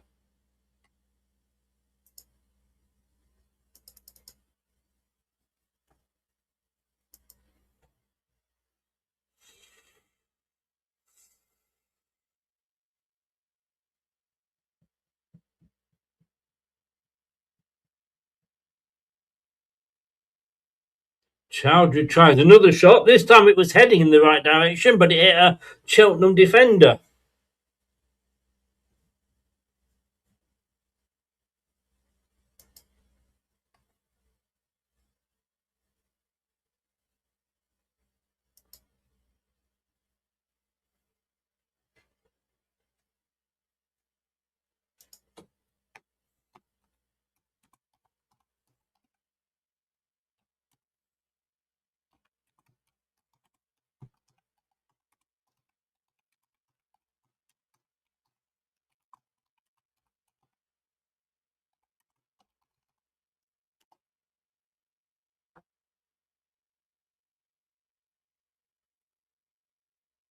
Oh, no, quite nobody in the box to get on the end of it.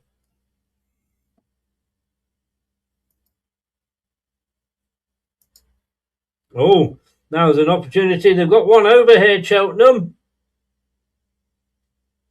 Oh, a shot.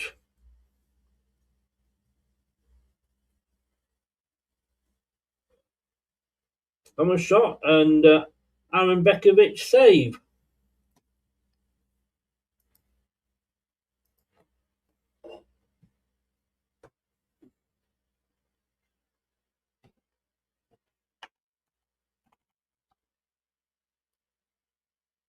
I mean, Bekovic did what he had to do, and then the shot was well wide.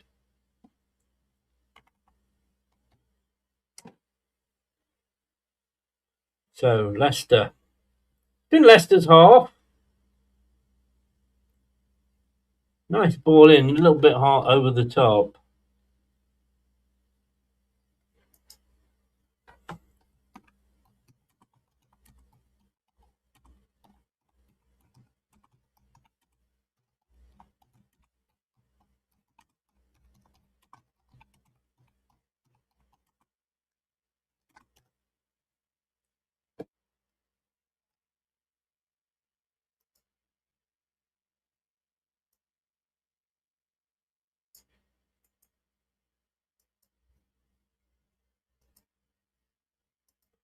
So, Leicester. I've got to say, we're looking comfy. Famous last words, of course.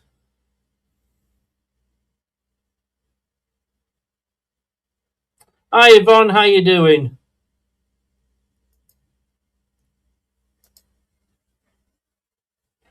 It's okay. I've just banned him permanently because I can do that. So I've taken him out and I have removed his comment and I've banned his account. Thing is that when that happens, they don't know their account is banned. They're just wondering why it's coming up. You need to search that one, mate. We can't give the details out.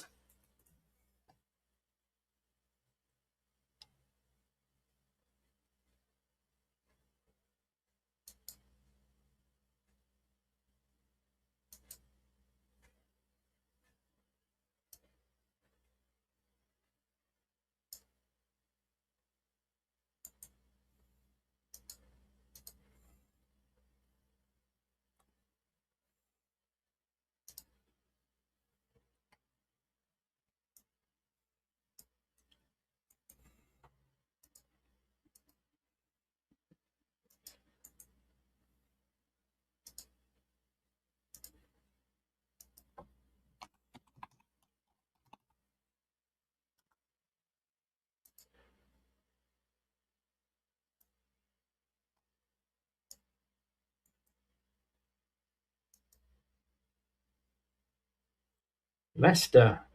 You feel like a second goal is coming for Leicester.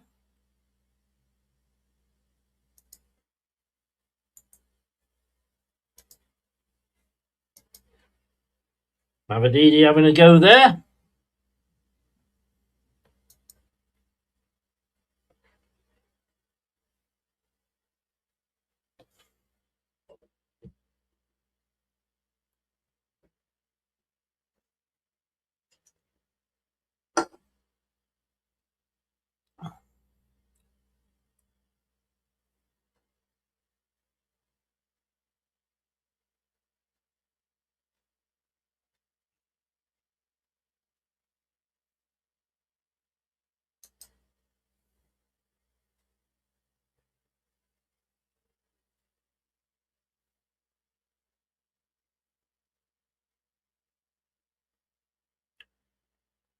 I hope not, Scott. As Gray said there. Yeah, famous last words.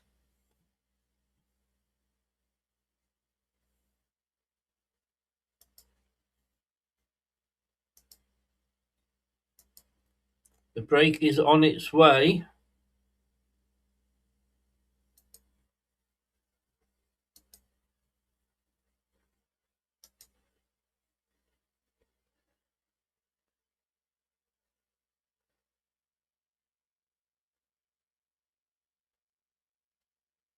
Just about deserved to be a goal to the good.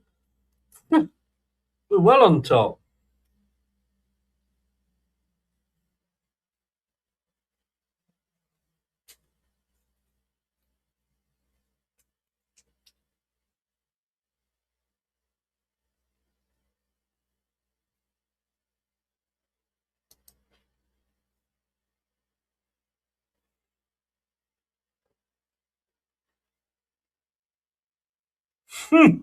You're right.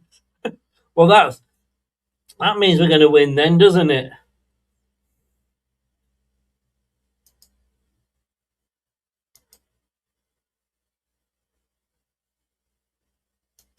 Oof. 42 minutes now. Cheltenham put it on a bit of pressure.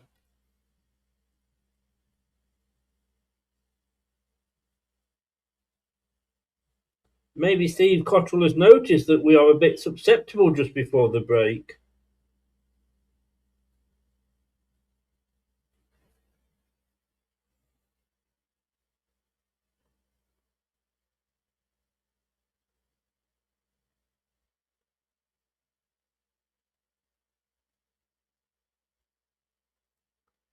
Oh, and Luco, that was a well nice bit of blocking there. Can't see there being much stoppage time, if I'm honest.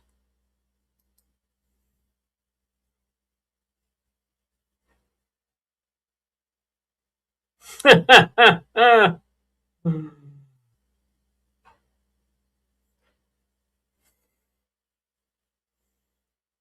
think it's just a case of resting him, Keith.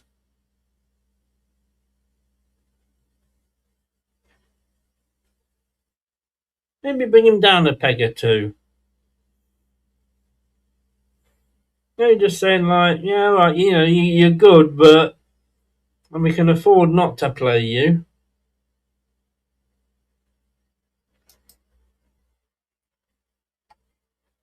Now Mavadidi. 2-0. 2-0.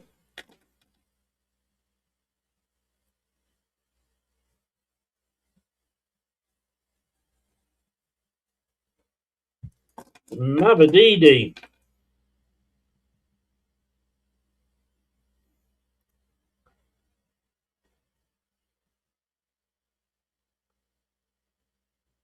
I want to say Mavadidi is having a really good game.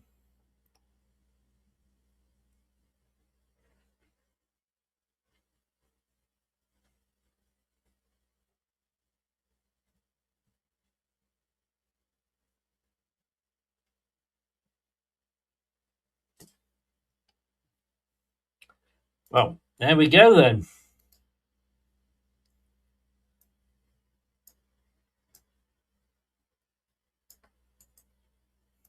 I mean, I did say, didn't I, that they know that we are susceptible to goals.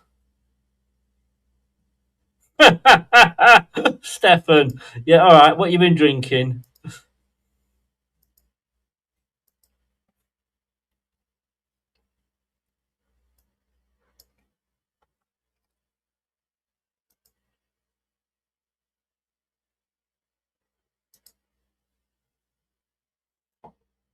Oh, it's 1 minute.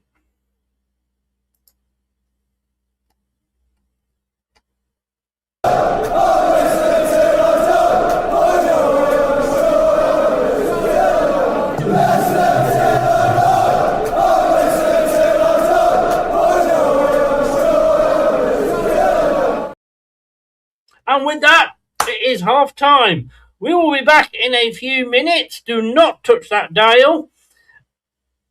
I'll be coming back with all the half-time scores from this morning's games. Looking good.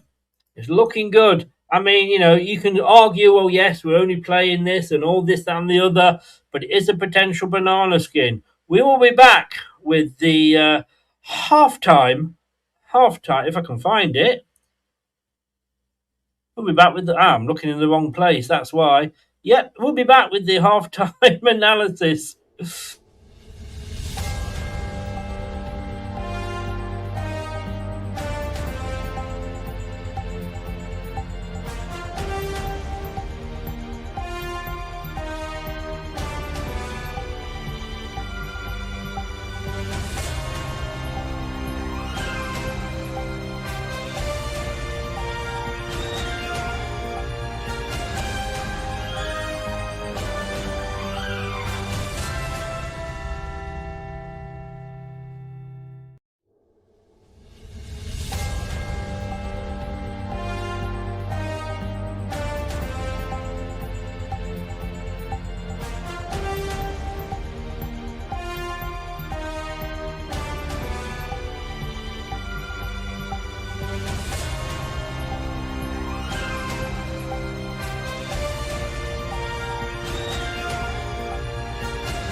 buy that for $1. Won't we just? That wasn't bad, was it? I mean, look, I know, and I just said then at the end, I know we're only playing League Two opposition and a League Two bottom half side, but we're avoiding the potential banana skin at the moment. Yeah, we are, and it's a tight game on a tight pitch, isn't it? You know, and I think we've shown we're definitely the better team, aren't we, Chris? I mean, I think we've been very friendly. We should probably be 4-0 up because we should have had a few decisions go our way, which didn't go our way as well. The goal that was ruled out shouldn't have been ruled out. Potential handball in there as well. I like the out swinging corners we've tried. I haven't seen much of that this season, and Page has looked dangerous by providing them for Vestergaard, and Nelson had a chance as well. So I think, all in all, we can't be too negative on that because Cheltenham are going to turn up and try and make things difficult for us. And I think that second goal was crucial, though, wasn't it? Really, just to make sure we got that little bit of an extra buffer going into the break. I never felt worried, though. No, they didn't particularly look like they had a lot of quality, did they, at all? I mean, the only thing we've got to be a little bit wary of is I'm pretty sure they will change to a 3-1-4-2 second half like they've done before. So they'll try and add a bit more attacking intent and try and win the ball higher up the pitch second half. But we haven't allowed them to do it so far, and I think we've been pretty comfortable. And that little bit of quality with Mavididi and Daka. Yeah, I mean, Daka scoring. I know, amazing, isn't it? I can see MK Don's preparing a contract offer in the summer already because he looks like he'll be smashing them down in League Two, doesn't he? Bless him. But I mean, look, like I say, though, and I'm going to say this, I have looked at this and I have thought we're playing a lower league team. And I accept that, but we've made 8 changes. So you can't. It's difficult to make 8 changes to players that have been used to playing with other players for week on, week in, week out. So to come and then I think play as well as they are doing, we're actually passing the ball and finding other players in dark blue. Yeah, it's not been too bad. And like I say, it's a tight game, isn't it? Because, it's not the biggest pitch in the world, is it? The pitch condition isn't ideal either. It's quite frozen in places. But I think they've managed it pretty well, in getting through teams. And I was a bit concerned, obviously, with with Jordan James being out, who was going to advance the ball from that centre mid position. And Skip's been okay at it, hasn't he? I mean, he hasn't got the confidence when he got that chance early to come through and take a strike. So there is little things we can improve on, like things like this. Played Daka, I think, wasn't he? Yeah, he was. Yeah, but he's not naturally the sort of player for that position who's going to, if he gets the opportunity, have a shot, which is my point of what do we do if we don't have Jordan James there. But this is a small little thing, right? And you could argue we'd like to get better, at just that quick fire sort of one-touch football towards their goal. But we're tiring them out ultimately, Chris, as well, aren't we? We are. My player of the first half for Leicester, Mavididi, I think. Yeah, I think I think you could point at a few players, couldn't you? I think Page has done all right. I think there's also. I'm not saying the others haven't. It's just him as kind of. His pace has looked lethal, hasn't it? I think they haven't been able to deal well with the pace that he and Silko Thomas has offered, And I think Silko's done well, actually. I like the way that he has used a lot of the pitch around him when it's available, So I think that's encouraging. I couldn't say now that there's a donkey of the team in here. No, I think they've been pretty solid all around. I mean, like I say, Hamza's made a few good passes in there as well, and he was one you could call out for having a few dodgy performances as well. Nelson gave the ball up once and gave them an opportunity, but it's only 1 or 2 little errors here, and the team has, around those 1 or 2 errors, fought back quite well, and that's part of what we need to do at Leicester is get a better team. Totally. And we had a good start.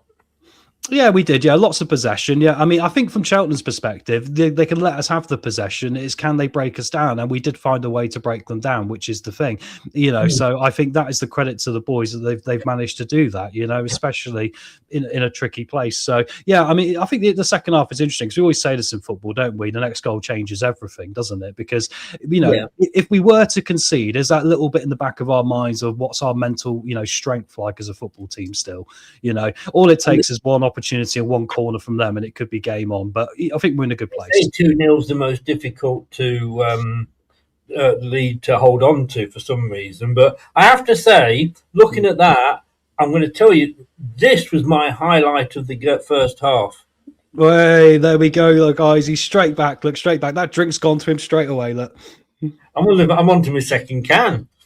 Yeah, amazing. Isn't it? I wanted to make jokes about how their shirt sponsors Mirror, which is a shower, but I couldn't make any about us being a shower of SHIT or anything. So, I can't really shoehorn it in. No, we're not today, are we? I've got down here at 22 minutes, like I've just said, 8 changes, nice short passes, playing well. I tell you who is worrying me. I'm not saying he's having a cheers great. I'm not saying he's having a bad game, but not sniffing that highlighter today, Chris. No. Good shout there for Scott. I've got that for this. Oh God. Are you going to say Aluko? Aluko worries me. Yes. Yeah. Another couple of feet that are in a penalty. He is pushing so much. It's as soon as the player gets past him, he wants to push them. And that one player at that time, he was grabbing him as well. So he pushed him. The player had stayed on his feet, and he was holding on to him. I can see him getting a yellow card.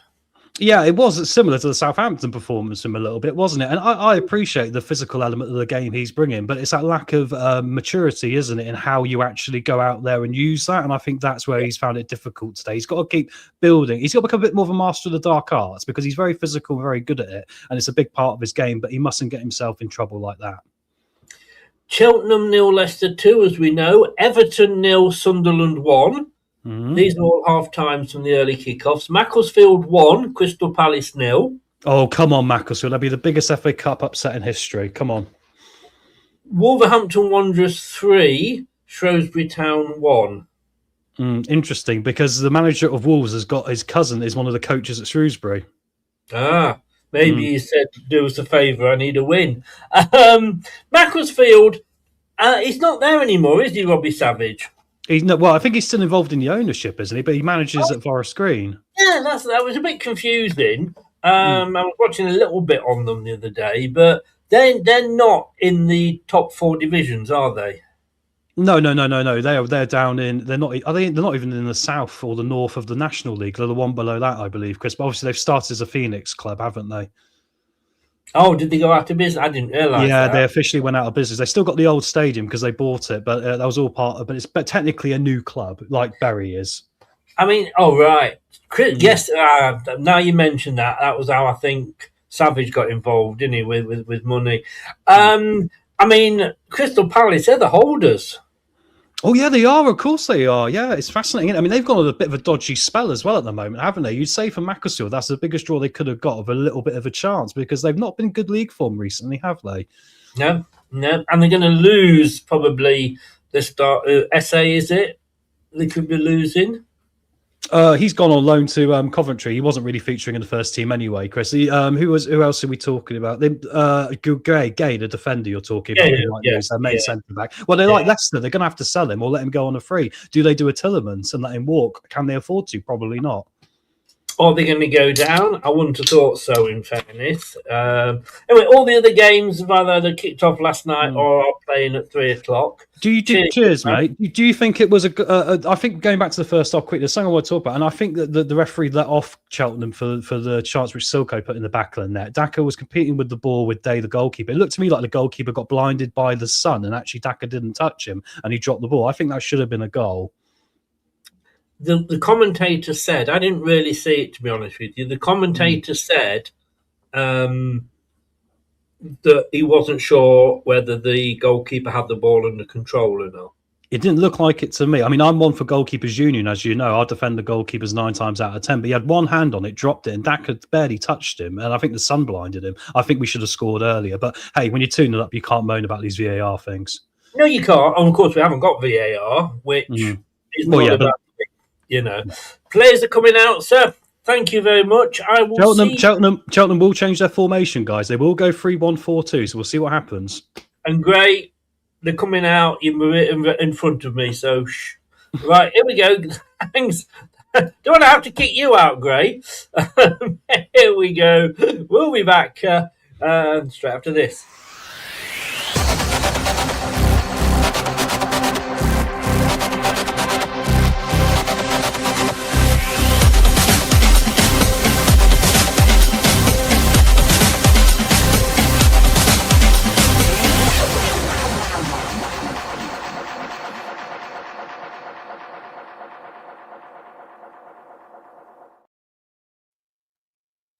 So, no changes.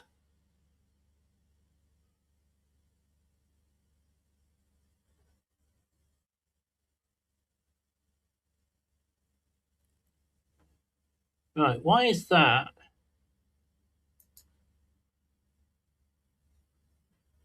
Doing that.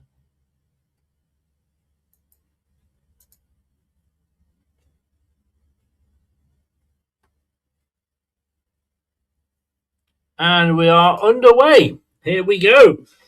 Yeah, we're looking pretty comfortable.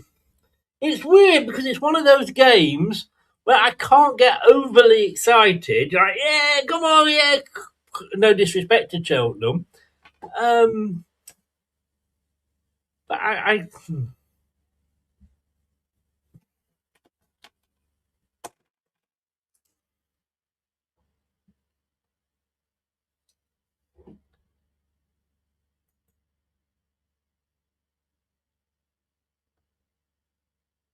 I don't think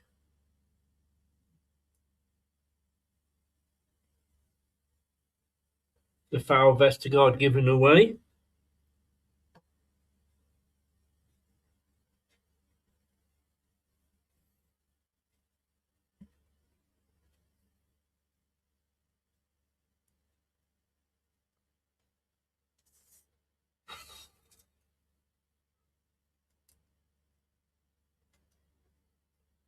I went through a notebook or two. Steve Cotterill.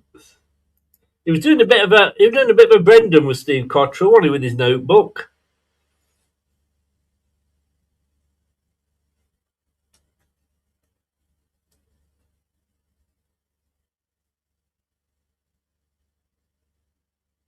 Love a bit of double decker.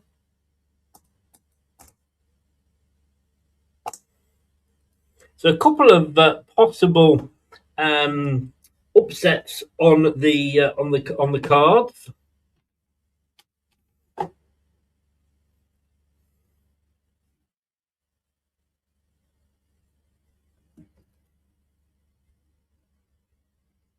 Yeah, well, I think it's, and this is the problem with FA Cup games quite often.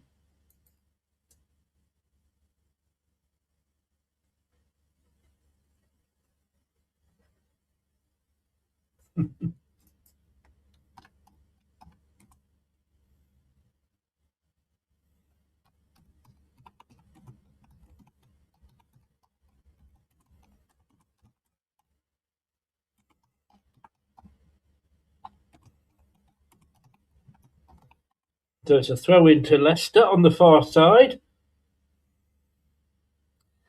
I mean, I hope I'm not the best commentator in the world. Tom is probably a lot better than me. And it's a corner to Leicester. That's the seventh corner of the game. It's on the, of course, Leicester are now kicking from right to left, and it's on the far side. Leicester in the away strip of dark blue and greenish, bit of black in there as well. Cheltenham looking like Sheffield United.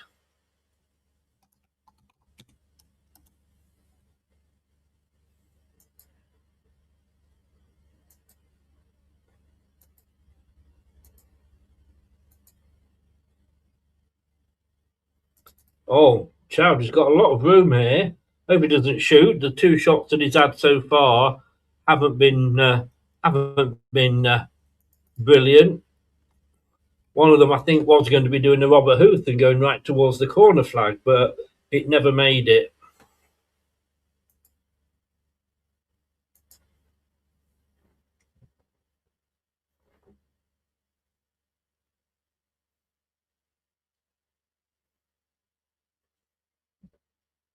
And Luco with the throw in on the far side.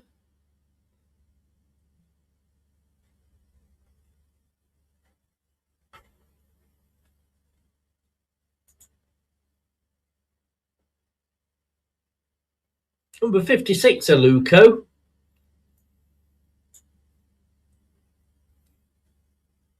Now Luco tried to get to that ball, but it goes out, and it's a goal kick to Cheltenham Town.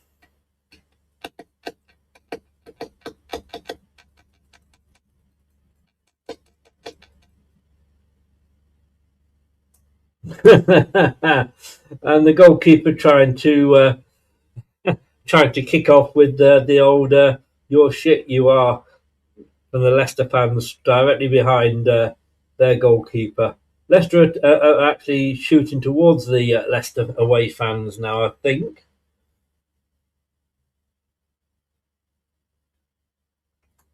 Oh, nice layoff from Daka. Silko Thomas here. Oh, Daka.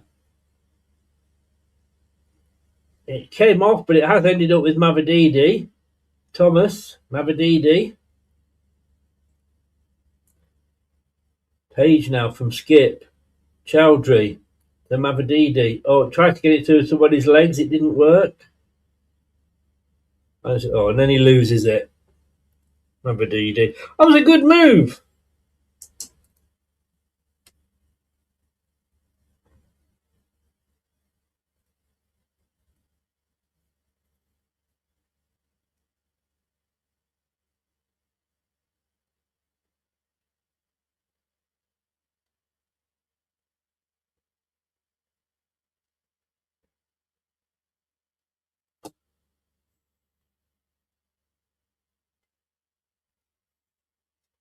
And it's out of Thomas for another throw in.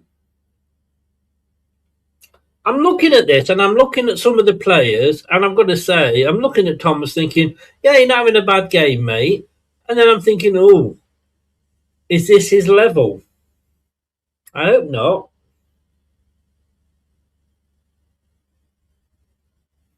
Not sure. Oh, that was an up and under, but there's a Leicester player down.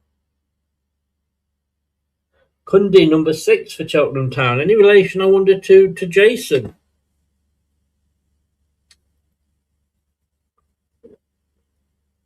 I know people aren't keen on Jason Cundy, but when I was doing a fair bit of talk sport shows, and a couple of times I travelled to London, and he was always extremely nice.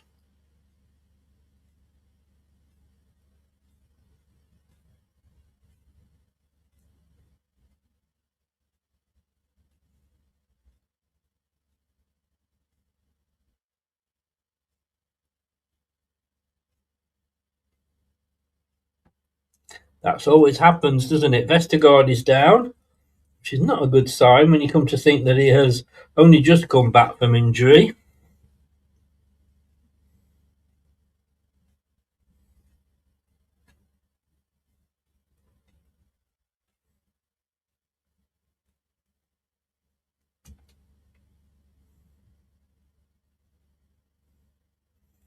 Don't know if he'll be able to carry on.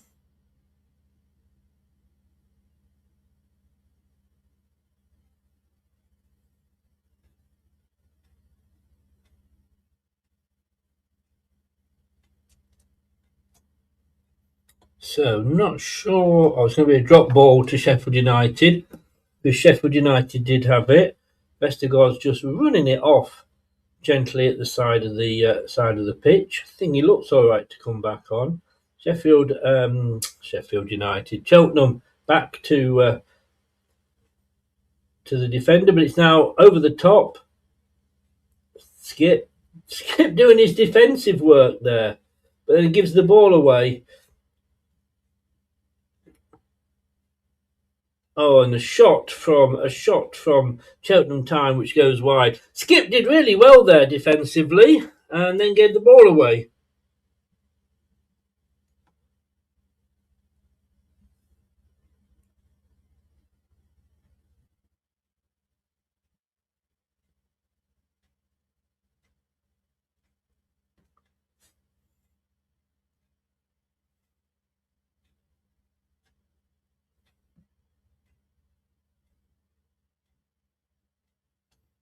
So long kick from Bekovic, who's getting the chance back from the Cheltenham fans. Oh, and it's down to, is that going to go out for a throw? No, it's going to go out for a Cheltenham Town throw in.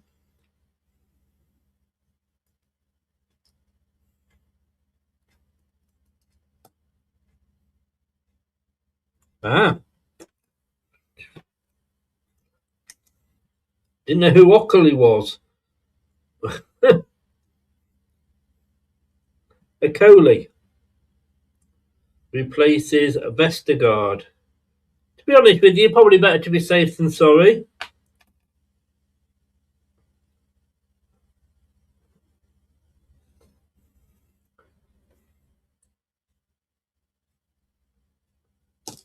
So Vestergaard has gone off with that injury. Like you say, it's better to be safe. And look, it's not like Akoli and Nelson have played together for a long few games now, so they'll know each other. Oh, they obviously know each other anyway. You know what I mean, though? They used to play together.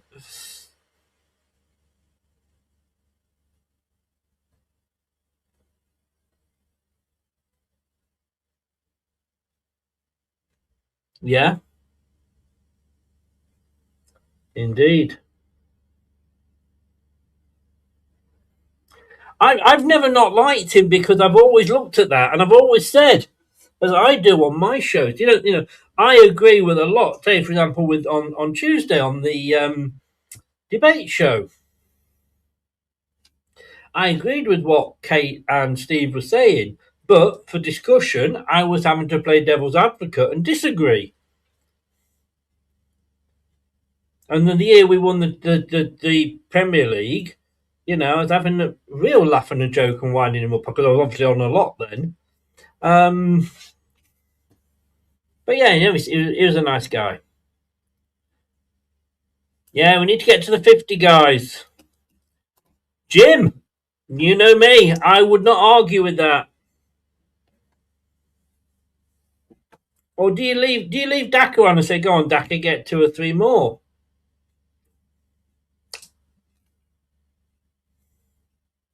Daka's made no glaring errors.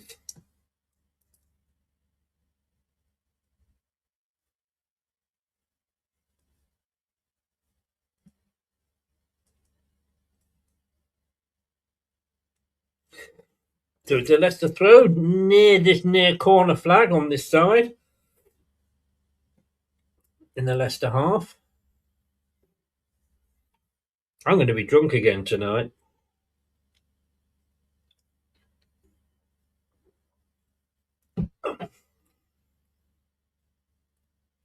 Ooh, excuse me.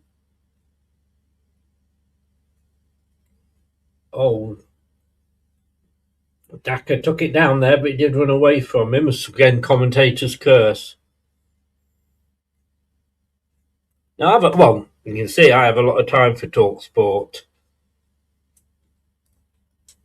I'm one of their fan podcasters. Indeed, Phil. Craig, I am. Very, very much so. And why not? Why not, indeed? Just to let you know, by the way, guys, we've got a new show coming up on Friday, a week. Well, yesterday, it was a week yesterday. 9 o'clock Friday nights, Fox's Forum 2. So it's going to be the second. I don't know whether to call it that or call it something else, to be honest with you. But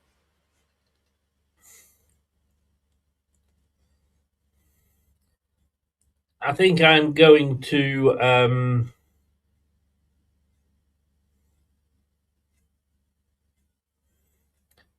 We're going to be joined regularly by Reese, and occasionally when he's because he has trouble with his work schedule, Glibbo. So that'd be interesting on Fridays at 9 o'clock. Leicester clearing the ball away here.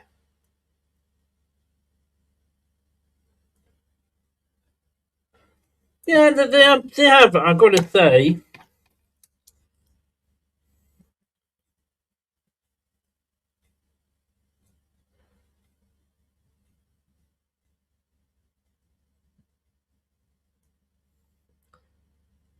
A third goal would be good for Leicester.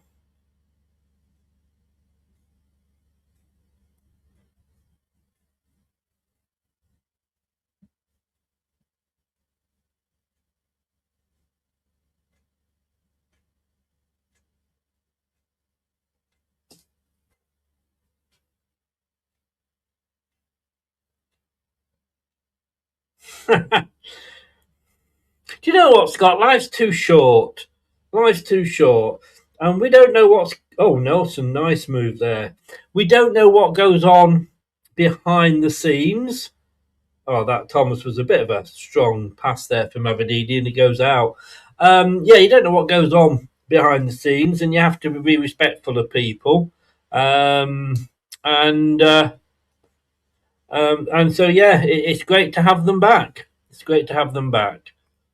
And they love Leicester, and they're very knowledgeable as well. Is it Yvonne's birthday?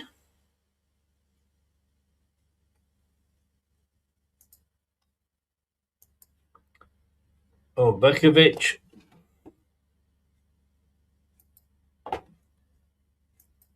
Daka was being fouled there.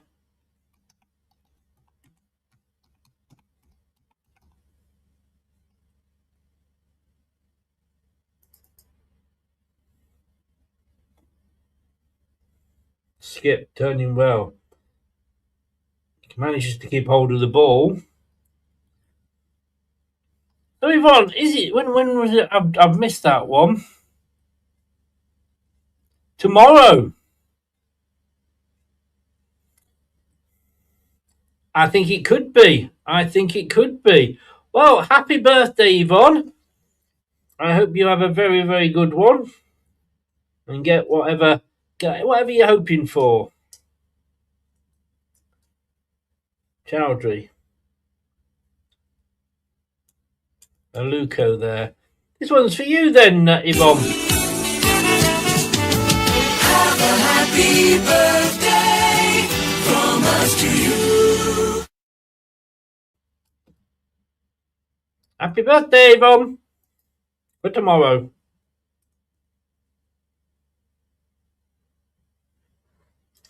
So Mavadidi. Skip. Leicester now.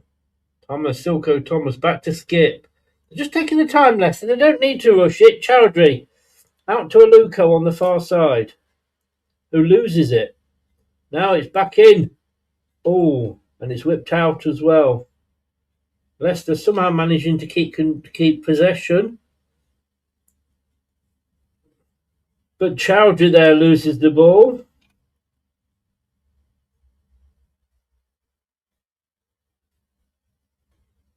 Oh!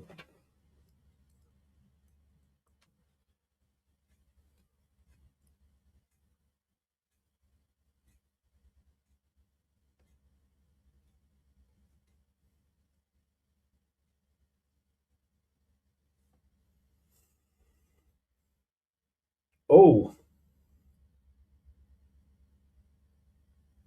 It was an excellent save.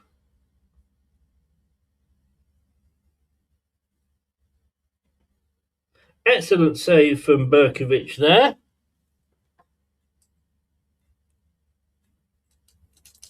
Oh, now nothing like being a grandparent. As you know, I became a grandparent 7 months ago. 8.5 months ago, something like that. Like the 4th of April.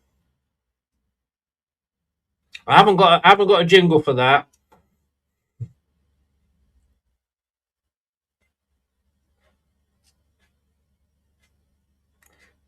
A collie. It's not a collie. A collie is what you call a cauliflower. A collie. Chowdhury needs to just calm down a bit. He lost the ball a bit earlier. It's a bit panicky. We've kind of let Cheltenham Town back into this.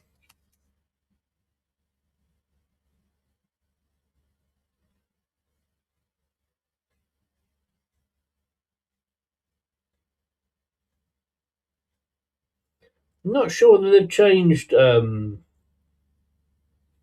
formation or not. Cheltenham Town. 63 minutes gone.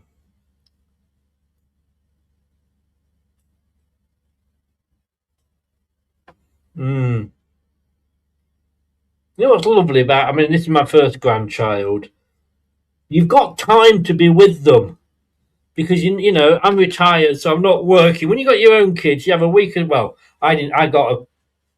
My boss gave me 2 days off, which was decent because he didn't have to do anything at the time. But he gave me 2 days off, which was very nice when the first one was born. But you don't get you didn't get sort of, maternity leave for men then. Free kick to Sheffield United of Silko Thomas. Yeah, and you don't have time. You're going back to work, and then obviously the mother has to go back to work because we all have to, everything's so expensive even back then. And of course, you've got extra mouths to feed and nappies. But with the grandchildren, you've got that time.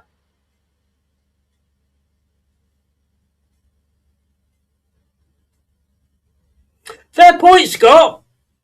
Could be either. I call a cauliflower a collie, but it's also a border collie as well. Ball comes across. Oh, Cheltenham now. And actually, I think they can sniff a chance. Skip heading it clear again. Oh, shot in. And it was ended up as a tame shot in the end to Bekovic. Cheltenham Town are sniffing something here. And it's not Glue. And if they get the first goal, game on.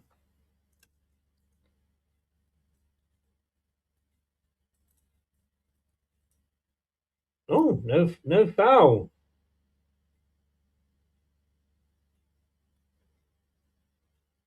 Yeah, advantage played. It was a foul to Leicester then. Now, Mavadidi in a very central role here.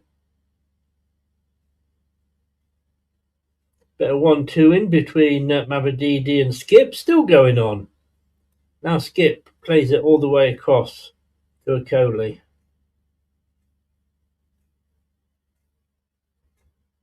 And now it's a free kick to Cheltenham Town off Daka. 66 minutes, no substitutions for Leicester apart from the one, which was due to an injury.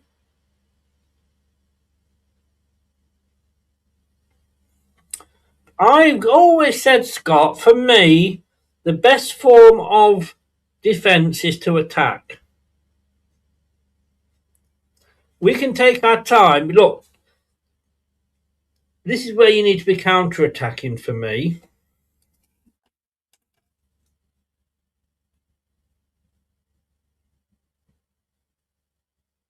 Because you've got Cheltenham Town 2-0 down. So they've got to come for us. We can just sort of, but you can't just sit back, because if we sit back and allow them to come at us and we concede a goal, then, well, it's game on, isn't it? We are, Gray, good point. So, but if we can wait for them to attack us, we've got the speed of Daka. Daka's got the speed.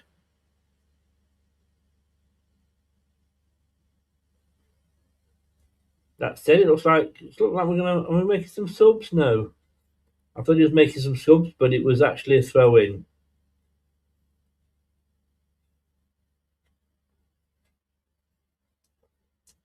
Skip now. Nelson. Thomas down this near side. Shadows are getting longer. Here. Mavadidi. Into Page.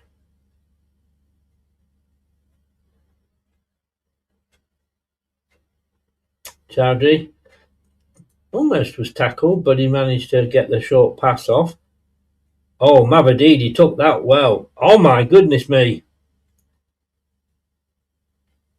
And now wins a free kick.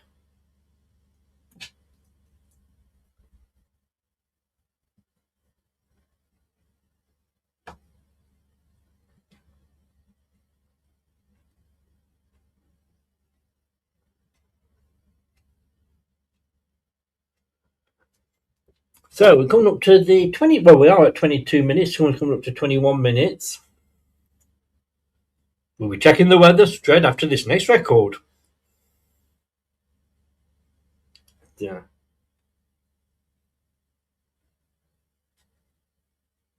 There's a substitution going to be made for Cheltenham Town.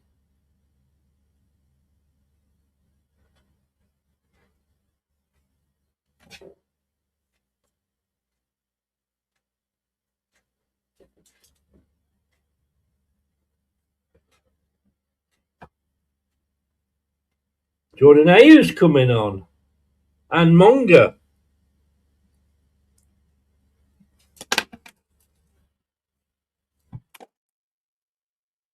AU for Daka. Now, I am surprised at that.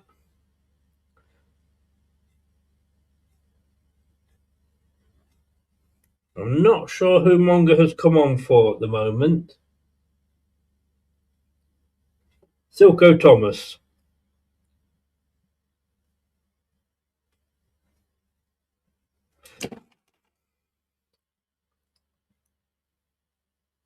So Mavadidi here.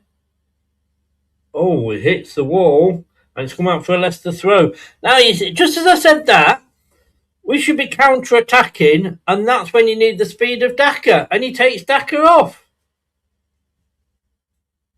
And he brings on possibly the slowest option. You know, Edwards, I would have thought would have been quicker because he's younger. But what do I know?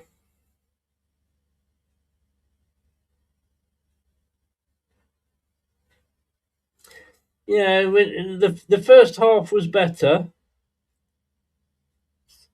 Skip turning into Messi here. Ayew to Thomas. To Nelson. Chowdhury comes and collects the ball. Is it back to Nelson?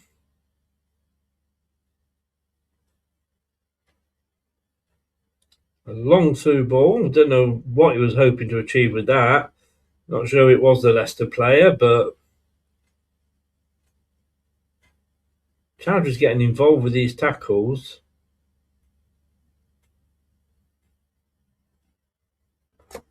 Leicester still have it. I think the referee played advantage there.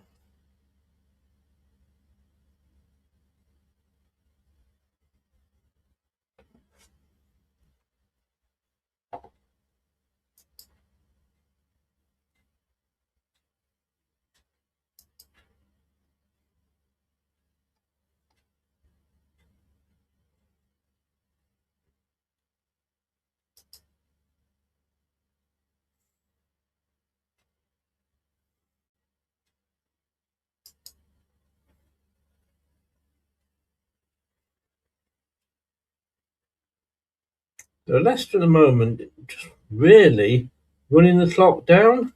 I don't know if anybody else is getting that feeling.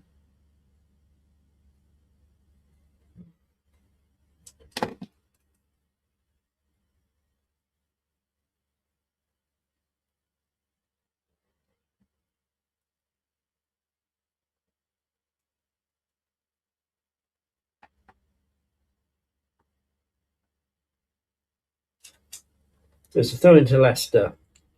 We've got Thomas back with his long throw. In this case, he doesn't do it. He takes a short one, gets the ball back. It's out with Skip. Skip's got the sun in his eyes. Skip, I can see he's covering his eyes with his arms.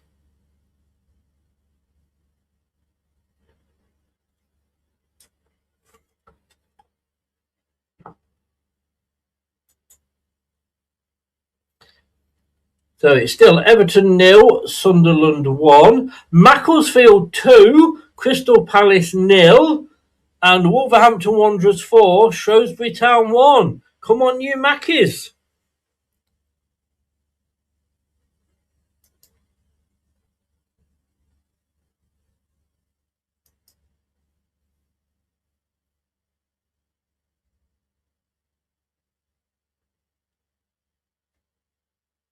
I know, Gray. I think it looked like we were just running down the clock.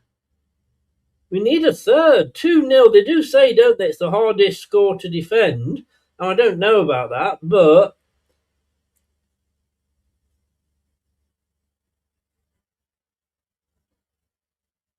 Leicester. Page. It was a good chip into Page, but the goalkeeper sort of cleared it. Navadini's got it now. There's a bit of a scrap battle in that far corner, and we managed to come away with it.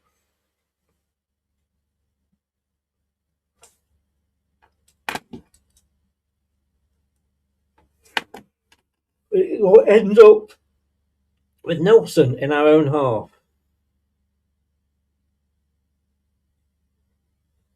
Mavididi. For me, Mavididi's controlled the game. Yeah, it would do. Definitely, definitely Gray. Yeah, you're right.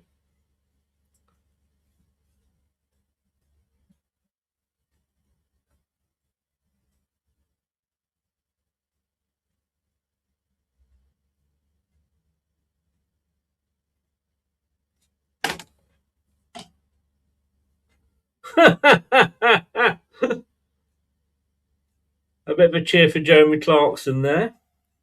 We hope he's better and getting better.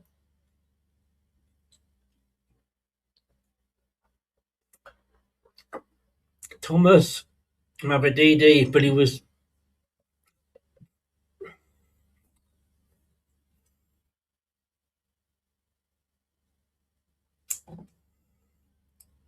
maybe the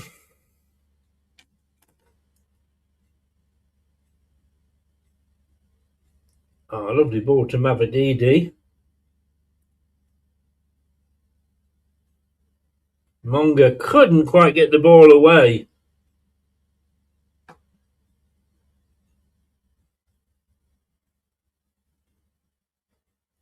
The goal kick at the end. Yeah, Cheltenham Town do look like they're tiring.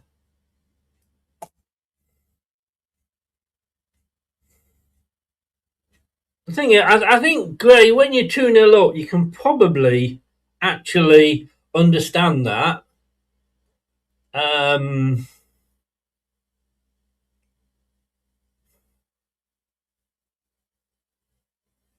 Yeah, I get what you're saying.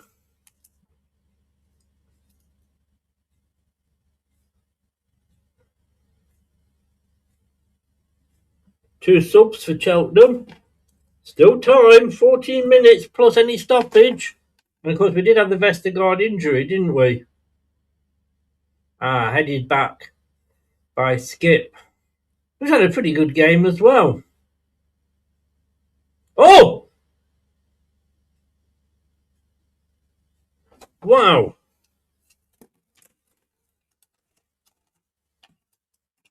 Bloody hell, Nelson.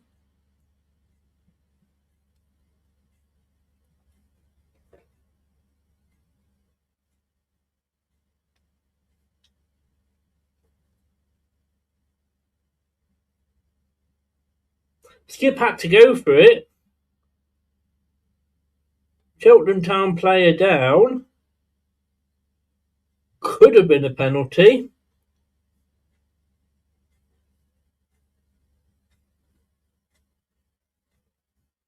But wasn't. At the end of the day, could have, would have, should have. Scott, you and me both, mate. You and me both.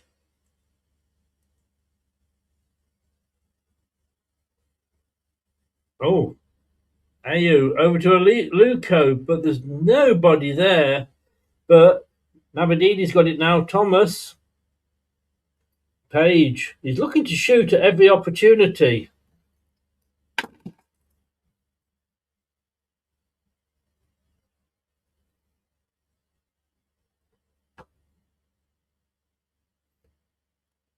Oh, Skip maybe should have shot. Mavididi does, but it's a corner.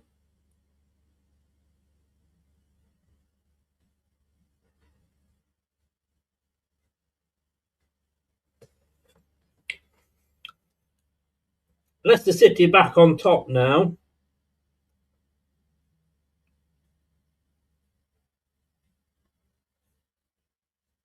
Like I said, Cheltenham Town possibly just tiring a little bit.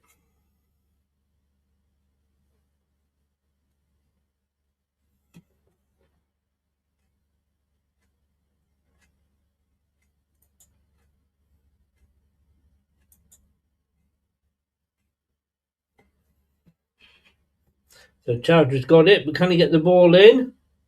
Nope. It's a goal kick. Leicester very much, commentator's curse coming here. Leicester very much on top.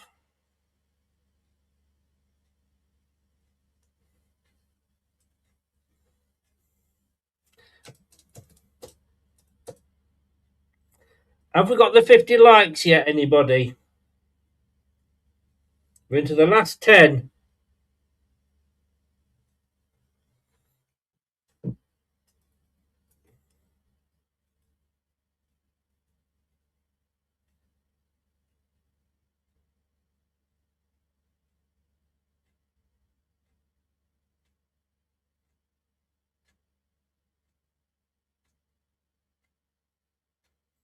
If we do go on to win it, 47 likes. Come on, guys.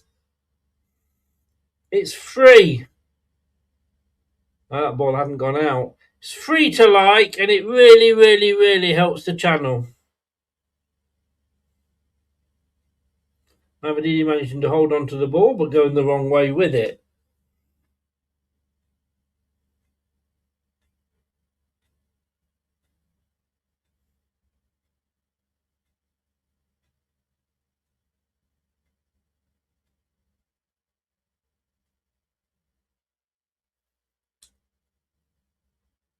Oh. Monga, yeah. Am I getting the feeling Monga's trying too hard?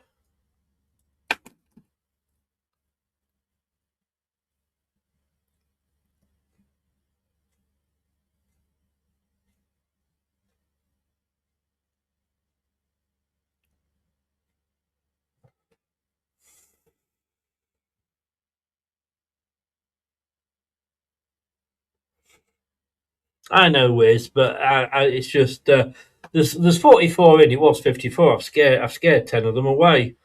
But into 8.25 minutes. I'm guessing there might be a couple of minutes stoppage because Nelson losing out there because of the Vestergaard.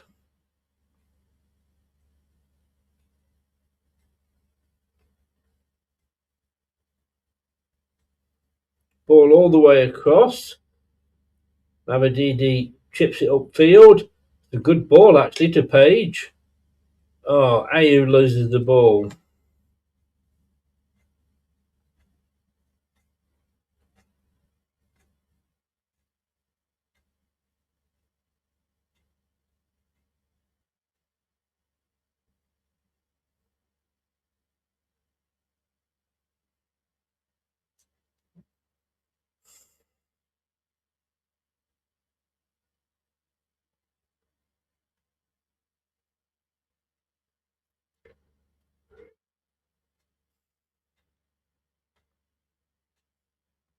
So it's a free kick to Cheltenham Town on the far side, about 10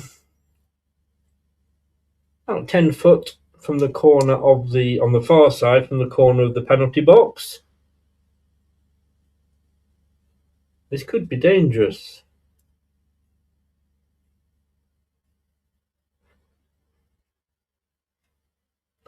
Oh, free kick all the way through for Cheltenham there.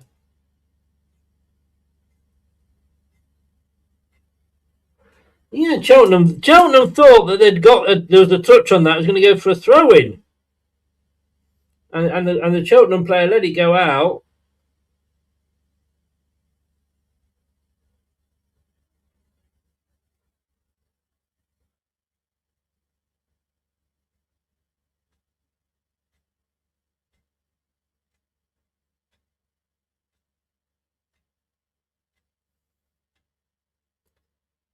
What has Ayew done since he's come on? Well done, everybody. Thank you very much. 50 is all I asked for. Like I say, it does really support the channel.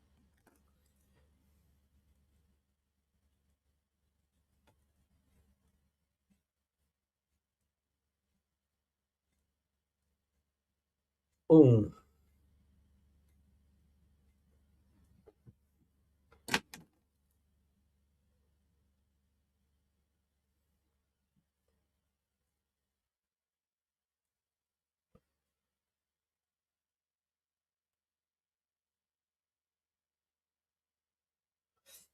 Again, AU there had the chance.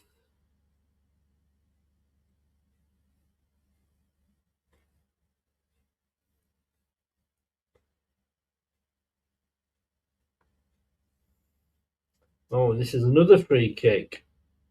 Now, Thomas is getting involved here. Oh, handbags.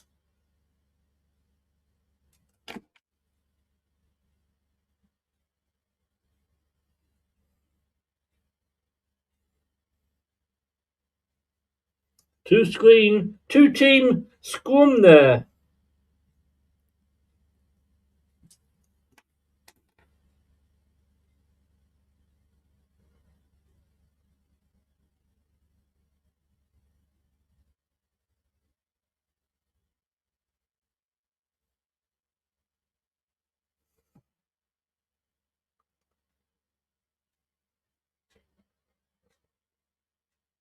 Yeah.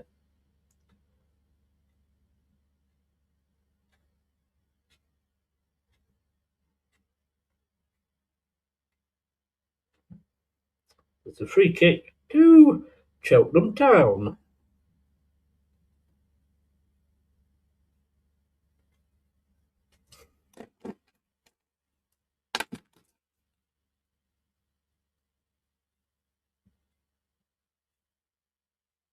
They're the first bookings of the game.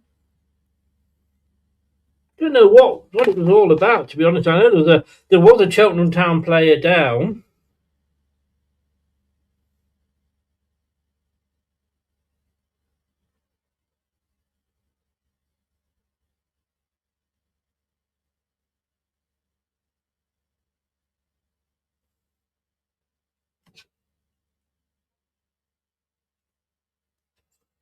Tonkinson it was. 86 minutes.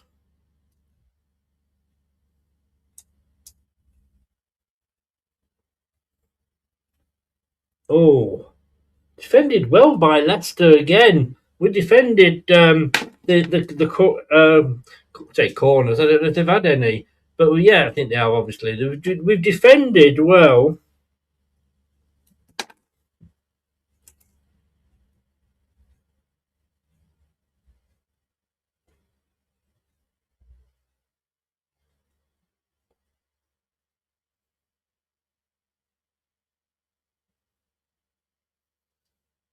And it's a goal kick to Bekovic. He'll probably take his time now.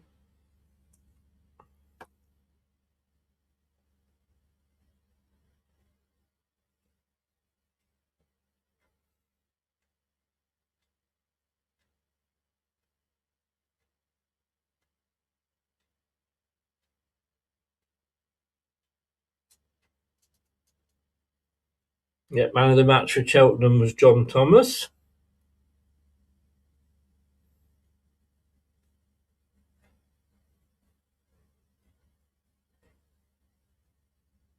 Long kick upfield by Bekovic. It stays well. I just said it stays in, and then it doesn't.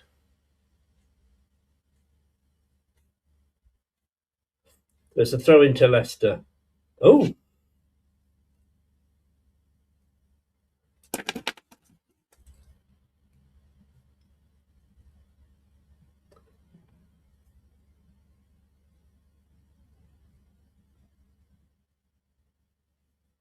so Marcel coming on for Mavididi.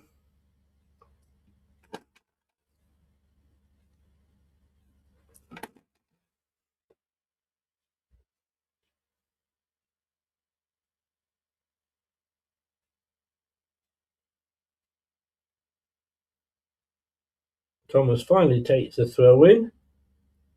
Oh, that was a free kick. Yeah, pushed AU down. Well, that's what AU does. What AU does, doesn't he?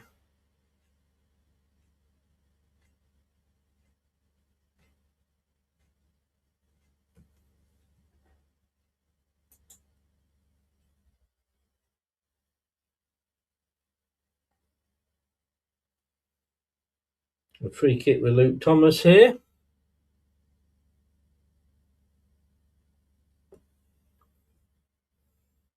Somebody having a good old swear in the ground. It goes in, but it's a poor free kick from Thomas. And it's coming out to Bekovic. He'll just let it go into his area and pick it up. 4 additional minutes, everybody.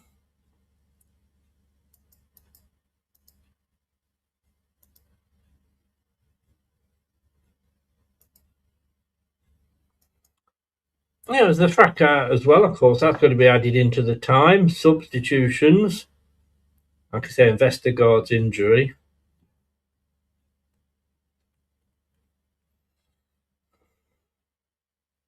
Had a good game, Steffi Mavadidi.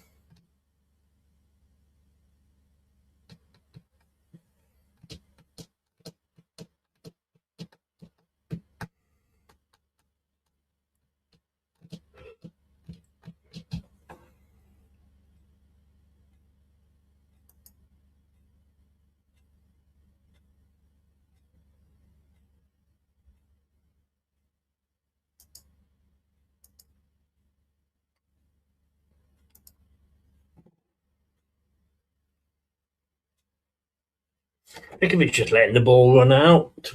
Wow. Using all his experience there.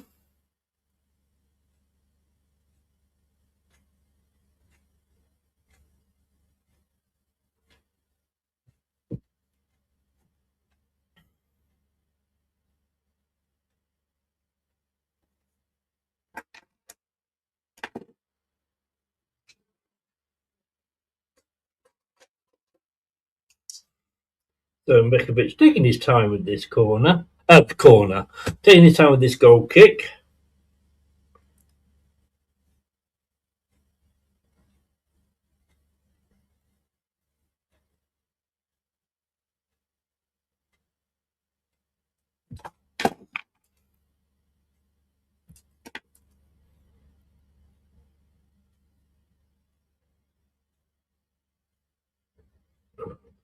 I heard a big shout there for handball, but I couldn't see it myself. Oh.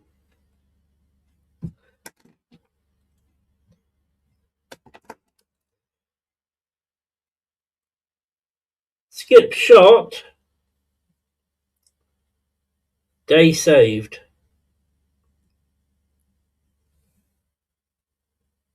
Well, it was a good effort.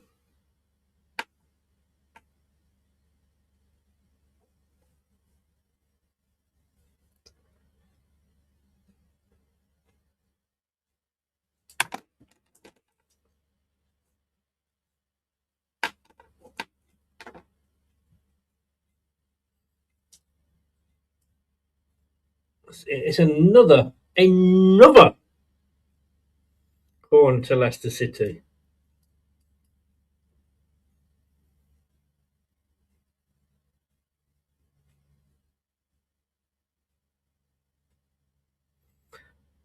Chowdhury was going to take it. He runs off and Page goes and takes it.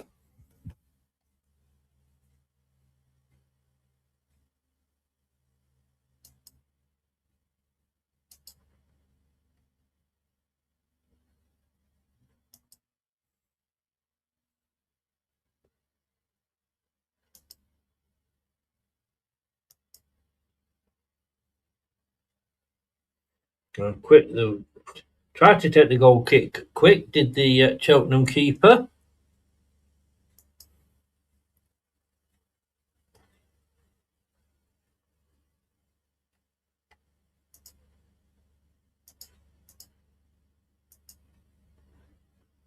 And there it is, it's over. It's over. And now the end is near. 2-0. We're into the next round. Who do you fancy? Can't have Forest because they're out. Did I say that loud? It's true though. All right, everybody. I'm going to go again, shake hands with the unemployed again, and we'll be back to discuss the match. We'll be joined, me and Tom, by Wayne and Jim. Jim Jiminy, as they say. And we'll be talking about a Leicester City win. And Leicester City comfy win. Yep, 2 divisions below, but we've avoided the possible banana skin. And we've avoided penalties as well, which is always a good thing. We'll be back in a few minutes. Don't touch that dial. Whatever you do, we're watching. We are watching. We'll be back. We will be back with the post-match.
So just to quickly run through the scores there was 4 12:15 kickoffs this morning. As you've just watched, Cheltenham Town 0, Leicester City 2.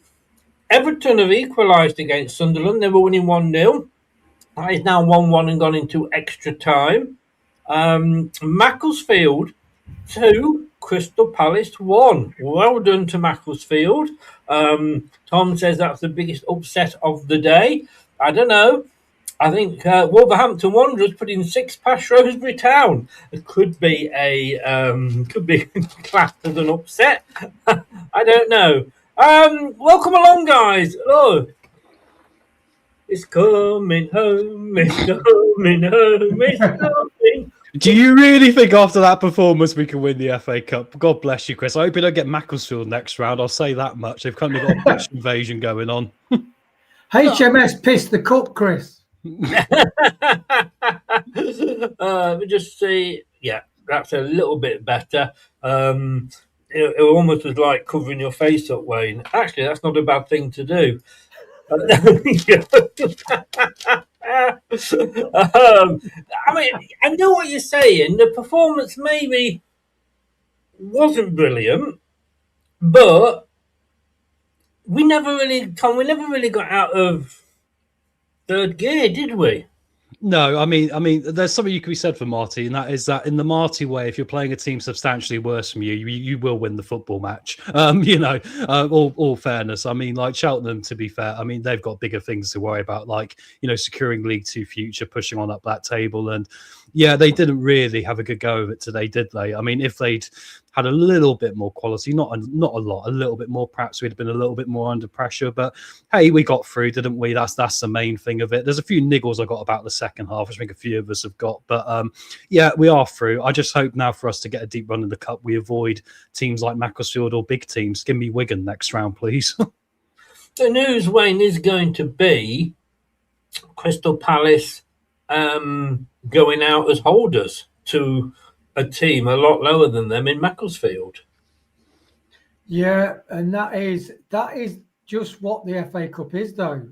Unless you turn up with your game head on, with not presuming you're better than the opposition, and just a lazy attitude, and just not quite fired up, not quite got the adrenaline going, then teams can really hurt you. And it's funny, isn't it? I mean, Palace should have been able to get back into that game and win the game. They've more than got the ability. But isn't that the funny thing, a weird thing about cup football and why we love the FA Cup? Definitely is. They are National League. I'm not sure what division of the they'll be National League North then, yeah. So they'll be in the 5th tier. Yeah, my apologies. Yeah. I thought they were one below that. They got promoted. No, I mean, Jim, I was watching that, and yeah, we scored. I didn't scream like a girl for you this week because I just couldn't get going. If I'm honest with you, it was like a bit like watching England play. I don't know, America. You'd expect them to win. You know what I mean? No. Unless it's cricket, and obviously you'd wipe the floor with us. But no, it's a bit like, say, for example, Man City playing Rochdale or something like that in the in the 5th tier.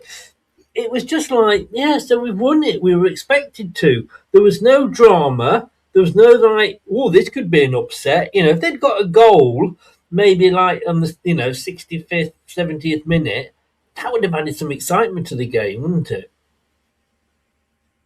You're on mute, mate.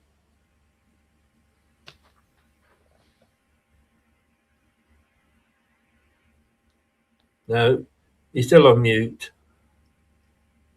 Try and sort your microphone out, mate. Have you got it? Try again. Oh, your microphone's not working, Jim. Yeah. Oh, hang on a second. I don't know whether it's. I don't know if the. Oh, he's gone. With a lot of these things, if you switch something off and on again, it normally. Yes. No. I mean, obviously, Trump has done what Iran's done. He's put a complete blackout on the internet. One thing I will say though, Chris, although you joked about America, wait till the World Cup. We've been America and Canada in the World Cup. Here we go. Canada were awful in the last World Cup. They're a lot better nowadays. Yeah. And I think, Jim, you're going to have to log out and log back in again. Yeah. Yeah, I think I can see on the bottom his microphone is just not working, bless him. So hopefully we'll see him again in a minute I there. think obviously, Venezuelan pirates have got into the AT&T internet system. But let me come to you with this then again, Wayne. Like I say, there was just no excitement there, wasn't there? I think a lot of these early round ties are just perfunctory, aren't they? You just need to get through them. That's a big word. Navigate banana skins. Well, I've been drinking my Vorsteiner beer and eating garlic and wild mushroom crisp fry. Wild mushroom. So I've thought to elevate my vocabulary a little bit, Chris. No, but it's just one of those, isn't it? I mean, like Crystal Palace, you can't rock up being arrogant and taking things for granted. And we've done what we needed to do. We've done what we need to do, gave a few more lads more of a game time, exposed a couple of the more regulars maybe for the weaknesses, even at this level. I thought it was quite interesting the way some of the regular first teamers played as well in this tie. So it's a good thing for Marty to look back on and think how people performed. So I didn't see Jim come back in. Hello, Jim. I think your microphone's sadly gone, Jim. So I think you might be in a little bit of trouble there, bud, unless you can go on your phone or something, mate. Yeah, do that. Yeah, I mean, the microphone's showing as not being muted. Yeah, that's why I'm jumping in. Just stay there 1 second.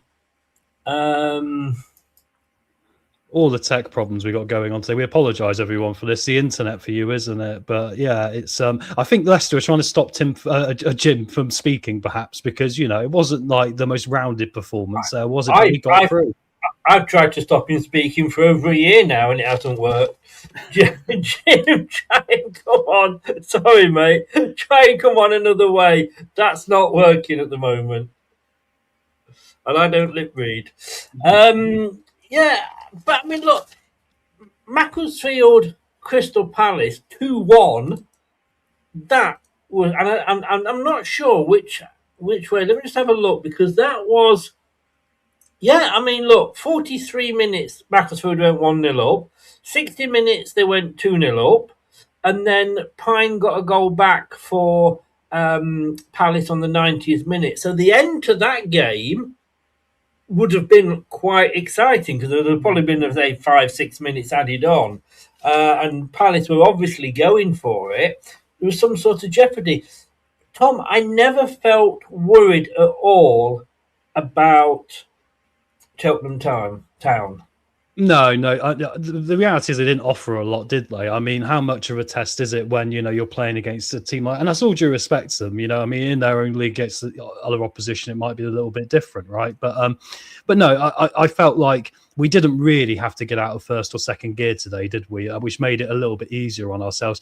I mean, the second half, I know we're going to get into deeper thoughts on this as we go along, but we did kind of take our foot off the accelerator second half. And if we had conceded from a set piece like in the last 10 minutes, we might have had a very different conversation being sat here now, which is my little sort of devil in the back of my head playing devil's advocate about this, because it does worry me that we have this ability in second halves of football generally this season, even if we got a lead, to switch off a little bit, if you know what I mean, and not really go and take the game by the balls, for lack of a better word. Me and Jim both said it exactly the same time we were talking earlier. We'd like to see us now push on from the 2-0 at half time and really make sure, if the team's coming on to us, have a counter-attacking option, get that third goal, get that fourth goal, and just really use it as a game then, to really explore what we can do on the pitch. And I was really frustrated not to see Jake Evans come off the bench, especially when he could have played under 21s football last night. Ended up having a bit of a school trip away on the bus and not being featured at all. Seems a little bit counterproductive to me. I wonder if his mother made him a packed lunch. Maybe. Jim, Good morning, fellas. Hey! Yeah, I worked on the phone. I think to Yeah. answer your question that, yes, you did try to mute me for 2 years, Chris, and it finally worked. So there you go. It had nothing to do with Donald J. It was all Chris, Forion, David, Fazzo. Tell you what, it's about the only bloody thing in this world that isn't to do with Donald J at the moment. So I think to answer your question, I think we generally seem to play down to the teams that we play, to the level of competition. But going into this, we knew we were going to have, some players who don't normally play, which is part of playing cup football. But yeah, really disappointed that we didn't come out stronger and show them more, because they really didn't have anything. And Tom just said it a second ago. We really wanted to open it up when we were up 2-0, but it didn't happen. And Chris, you kept saying on the watch along, you kept saying, we better not let them just get a goal, because then it's going to change the complexion. So yeah, I would have liked to seen us put 6 on the board, because I think it would have given at least the fans a little excitement. It would have given the players at least some opportunity to see what it's like with fast moving goals going in the back of the net, and we missed an opportunity. That's all. But we did get the W. We did, and we are into the 4th round, which is more than Nottingham Forest are. Oh, did I say that out loud? And the fourth round draw is Monday at 6:30, because people are asking in the chat. All right. Oh, is it Monday? Oh, Monday at 6:30 p.m. Apparently, it's on TNT. It's going to be shown, but I guess you better find it in other places. Yeah. If anybody, we'll probably do a show for that as well. To be honest with you, but the thing is, Jim, it's very awkward with these games because there was 8 changes made, so that team isn't going to be as fluid as the team that's played the last 8-9 games with each other and know what to do. That said, the passing and the short passing and everything like that was absolutely brilliant. Really was good. Where have I got my foot in the bin? But it's difficult because yes, he could have put the big players out. He could have put like Jordan James in. He could have had Fatawu on, and then we might have won 4 or 5-0. But we've been screaming to see these players. He's learnt more from seeing those players on the pitch, I think, than bringing them on for 5-10 minutes here, there, and what have you. Oh, no, absolutely. And we did not want to put Jordan James, Fatawu, and others on that icy pitch to start with. Around the edge of that field, in the shadows, it was icy. Why put them out there in a meaningless game and get them hurt? No, we did the right thing. We could agree, all of us, that a couple substitutions we'd have liked to seen gone differently. Certainly, even though I like him, IU didn't need to come on. I'd have rather seen Jake Edwards or Evans.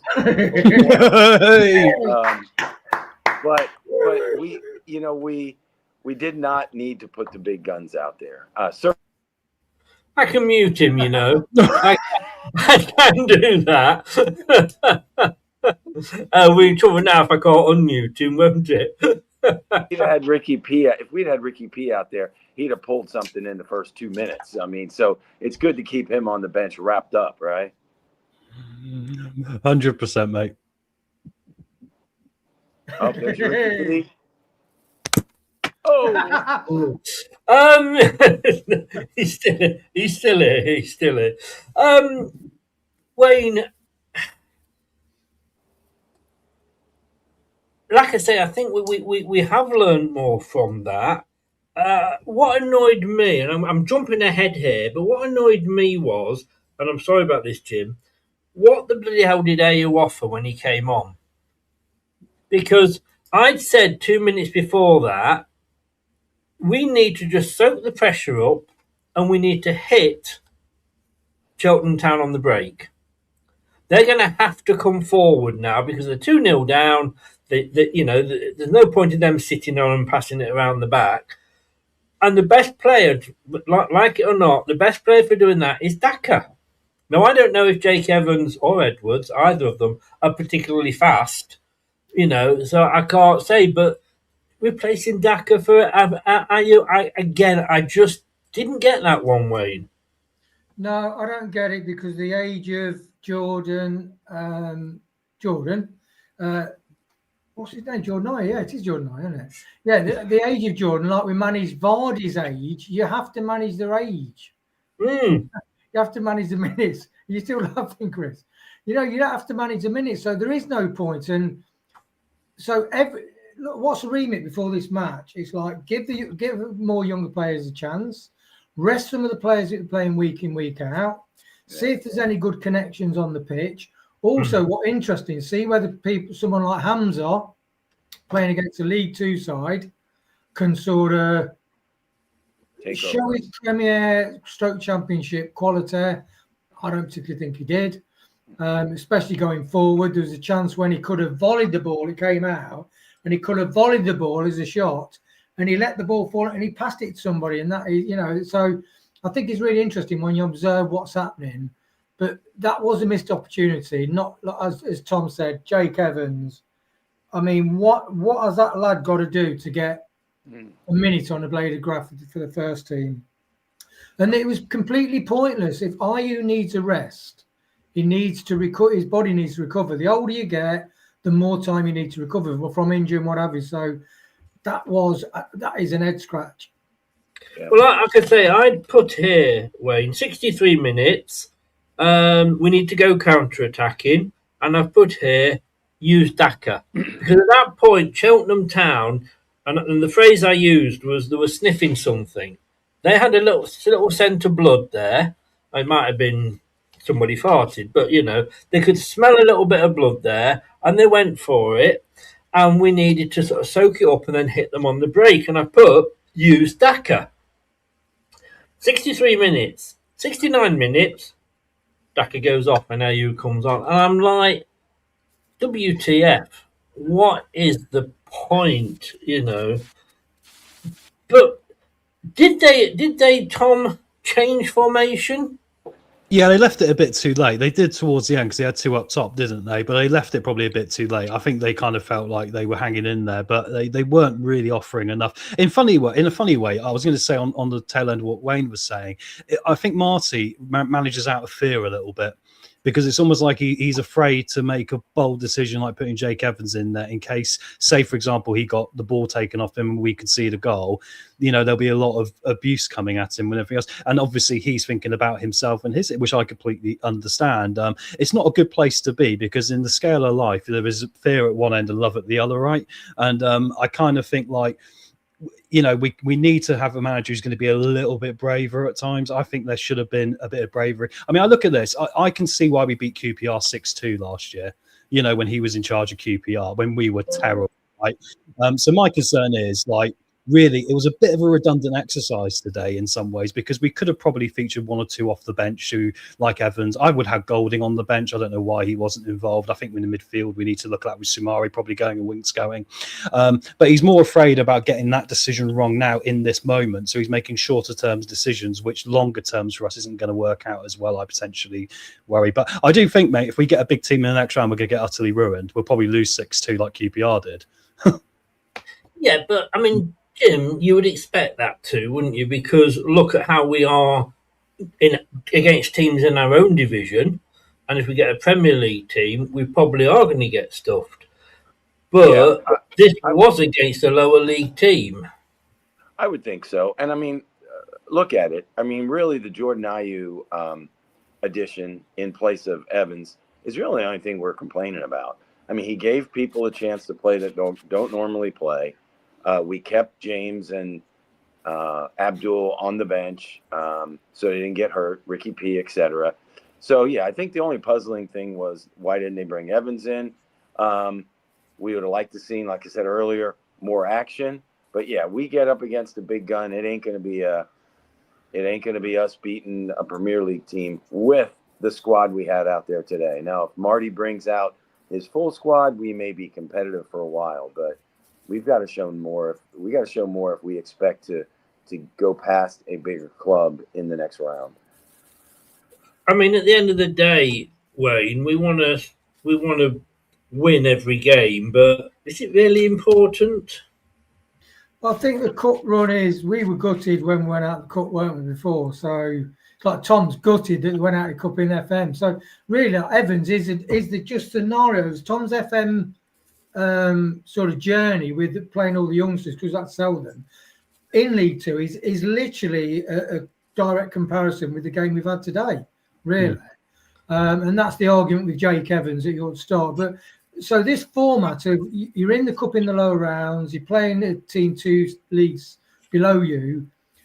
You rest the first team players, most of them. You do bring in the reserves to come in, and that's what in that format, which all managers in general follow.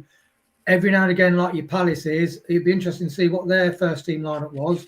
You get bit in doing it, and you get knocked out of the cup. So we have navigated that well, but it's a shame. But one thing further to Tom's point, where I have my finger up, is fear. Advertisers know that fear is the biggest motivator in human beings. I mean, from our primordial hunter-gatherer, and hunting prey. So that's why the advertisers appeal to it, and that's why Rude and Marta managers, although they'd probably love to do, it'd be interesting how it develops. So Marty says he can't play a lot of the younger players because the club wants him to play the more established players to get them in the shop window. And you're thinking, well, so that's either an excuse or that's reality. But this game, I think, was an opportunity for him to further enhance that argument that he does want to play the youth. And I do think it's like with Rude, sometimes the disparity between what they say their aims are and their sort of philosophy and actually how they play out in the teams they choose. Yeah, I'm just looking here. When we were under Maresca in the Championship, we actually got knocked out in the quarterfinals by Chelsea, 4-2. Who knew? They seem to get us and knock us out most years. I'm going to say I don't prescribe to this that he's being told he's got to play certain players, because the two that he could play, Faze and Winks, are nowhere to be seen, and we know that Winks is fit enough. So I just can't think that he's the manager stroke coach, whatever, he has the final say. And I just think that this was the opportunity for him to play the youth. And I think he got it spot on. I think he had a good mix of youth and experience on that bit. I mean, Bekovic had a great game in defence. He managed to keep a clean sheet. There was a couple of scares. But I did notice, Tom, they did start to get back into it. We did let them back into it a little bit midway in the second half.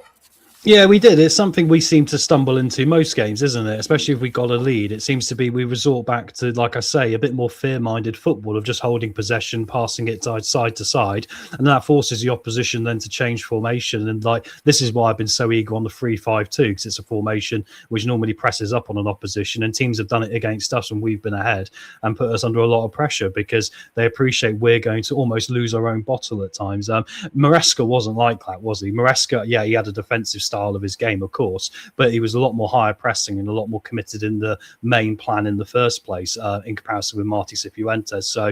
So yeah, I mean, I think you're right. This is a difficult one because we can't get too negative, because ultimately it's a professional job that has been done to get us through to the next round.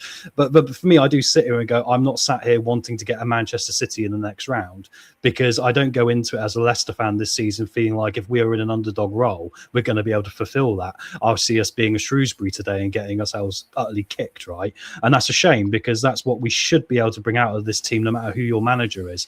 And that is a little caveat I would like to say to Cifuentes. Personally, I'd like to say I would like it to be a little bit braver at times. Yeah, okay, we could get caught out and all the rest of it, but a little bit more bravery on occasion, get a little bit more spirit in there. We seem to be very afraid to give the ball away rather than focusing on how good are we at winning balls back. Do you know what I mean? If you look at Cheltenham today when they did try and get through, when they did have their opportunities, they weren't so worried about giving the ball away, but they were always trying to get the ball back. And actually, once or twice, Hamza got caught out with this, didn't he? For a guy who's a big guy on 50 grand a week in the central midfield position, there was a couple of times he got pushed off the ball in the centre mid, by a couple of Cheltenham players who wanted it a little bit more. So that is my only concern, really. But I guess, like you could argue, I'm talking about a 25% argument versus a 75% professional job we've done today. Yeah. Sorry, go on, Wayne. I just think Thomas had Hamza's number today. That Thomas, for them, he got Hamza sorted.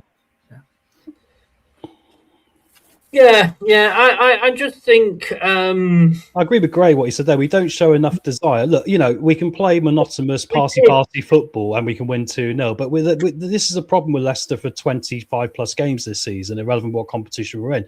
We don't really show enough desire at times. I know today's probably not the game to pick on this for, but you look at it as an opportunity to really put a marker down. All right, but maybe Palace went to put a marker down. Would you sooner be a Crystal Palace fan now or a Leicester City fan? Always a Leicester fan because I love Leicester. It's kind of like asking me, would I fancy a bloke? You know what I mean? Like, sorry, but I'm not going to ask you that because that's personal, and HR would be on to me. But would you sooner be, hypothetically, a Palace fan now or a Leicester fan now? Yeah, I mean, I don't know what people are expecting, what you guys are expecting. We did what we had to do. It was a potential banana skin. In a fairness, we were up against a better team than Macclesfield because we were actually up against a league team, although it was League Two. We brought a lot of youngsters in, and we won the game. We controlled the game, and Jim. I would say in that second half, it was like a boxing match. We were just letting themselves tire each other out. No, that's exactly what it was. I mean, for the longest time, we're just playing back and forth, and there wasn't any urgency from either side. Bye. In the morning, in the first part, bye. See ya. Sorry.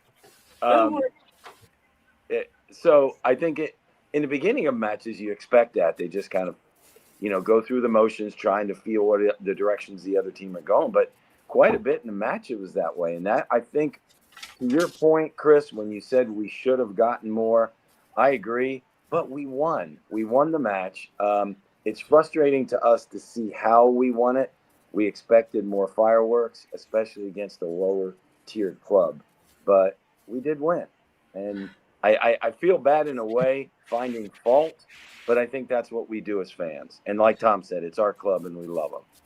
We do, and whenever we do these shows, if we won 6-1, we'd be complaining about the one goal we conceded. I mean that's what we do as fans. Wayne, I just think, like I say, we did what we had to do. We they got back into the game, and we were saying, right, come and punch us, wear yourselves out, and then suddenly we got back into the game, and then we looked like we might get a third, and a third would have been nice. But, we didn't slip up. But, just as a reminder, this guy that was in goal for Cheltenham Town was in goal for Newport when they beat us in the FA Cup. So we have to remember this. There are potential banana skins. And I'm sat here as a Leicester fan thinking, thank God I'm not a Palace fan. Palace are the holders. They won it last year. And they won the Community Shield, yeah. Yeah, they did. And look at them. I'm sorry. I think we are going to have a completely different agreement here when it comes to performances and what have you. But Wayne, I'm going to end on this because I want to keep it short today because the pub's calling me. Hey. What can I say? Never argue with the wife, but never argue with the pub. For me, one person controlled that game today, and that was Mavididi. Yeah, I did. I did. Did I put in the chat with the lads? I did joke. Has Mavididi found his level? Yeah. I joke the same about that, Chris, and I get that, and so it was literally running past people, which you probably might do in the League One, but he hasn't been able to do in the Championship. And I don't mean to wish to be mean towards a player, but you are going to. we're talking with a player who's 27, 28. He's been with us in the Championship, Premier League. And I personally don't think Mavridi's got what it takes, as in like all his step overs. He can do 20 step overs and the ball's still in the same place. And also he hasn't got the confidence, which you need that as a winger. You've got to be confident to take that player on. Your job as a winger is to disrupt the fullbacks, take the ball on, either get in the box and have a shot or lay chances on for other people. Now, that's not accepting the chances set up for Abdul's brilliant goal. But I'm sorry, I always look at like, what's the output for the input? So the wages and all the structure. And I don't think, well, even before Abdul's goal, we were questioning Abdul whether he's got the output for Leicester City going forward. So I don't think Mavididi has. And I think it is mainly his confidence. He's definitely got the ability. He can score great goals. But I think faced with a fullback, he has a problem getting past that fullback, which for me is the basic remit of the winger. Then, and I'm not. I am stirring the pot here. I've got a bloody big spoon, and I'm gonna stir it all up and call thingy because Monga did fuck all when he came on. He did, but yeah, exactly. I've got him on. Monga's been off this season, Chris. Monga has been off this season for his, and the reason why he's not been starting is because he doesn't do the defensive stuff. And he, as a winger, you can't be a winger. Yeah, if you're winging like Mahrez, you can take the piss a bit because Danny Simpson is behind you, covering your ass. But Monga in this system, both our wingers actually, Abdul and Mavididi, have left our fullbacks exposed this season. And I think our wingers are ineffective. And if we want to challenge to get in the playoffs or the top two next year, we seriously need to have a look at both the wingers positions, which is why I don't mind Abdul going. I think we really need to have a full reset and have a real fresh look at it. And the other Championship side, you have a look at their wingers. They work very hard. They're very athletic, and they drive. When you look at some of the teams we've played on, who hit us on the break, they don't slow the play down. They just go as fast as in the box, and that is what's hurting our defence. So, yeah, I think I wish Mavidi the best, but I think we need a better quality, more rounded, better headspace. I would disagree with you there. What I think we need, and I take your point, but I think what we need is a better left back and a better right back. I get that, but you, as a left back and right back, you are exposed if you've got a lazy winger in front of you. But have we got in Piera? Have we got in Thomas the best ones in that position? Look, we are having to do with what we've got. As I said at half time, and I'll end with this before we get to the marks, Aluko worries me. He was being beaten, and when he was being beaten, all he was doing was pulling and pushing and what have you, and he very nearly could have cost us a penalty in that first half. Right, we're going to get onto performances and man of the match now. And here's, I believe, where we're going to change and be different. I will start with my performance here. To say that we made 8 changes, because sometimes you can make 8 changes, and let's be honest with you, Sven, when he came into the job as the England manager, we played Australia, and at half time he changed 11 players, or 10, and he let the goalkeeper out, I think. So when you make that many changes, as I said earlier with Jim, that you suddenly you're not got that familiarity. Now there's a big word with the players that are on the pitch. And what I saw today, and yes, it was League Two and a struggling team in League Two, but what I saw was players that could actually pass the ball to players wearing the same colour shirt. and we didn't see that often. Cheltenham should have been up for it, and yeah, they've got their own problems. But look, Macclesfield did Crystal Palace. We have, I think we kept a very okay side at bay. I don't know if Faze had been in there and Pierre, we might have actually conceded. It's a shame Vestergaard went off, though. Looked like he might be injured, but I think they did the right thing. I'm actually going to give this performance.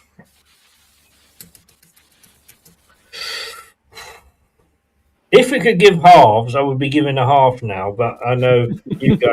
I think the new rule is that I can give halves, but you guys can't. I am going to give a performance rating of 7. Oh, that's high. No, because the passing. Right, let me just tell you the stats here: 71%, 71.1% possession, 16 shots compared to 9, 5 shots on target compared to 3, 20 touches in their box compared to 10. Right, 3 goalkeeper saves, 12 aerial duels won compared to 9. We did commit more fouls, 10 corners compared to 1. I'm just looking here. Of those 16 shots, 5 on target, like I say, 8 off target. 8 of those were outside of the box. Total passes for us, 604. Pass accuracy, 85.4%.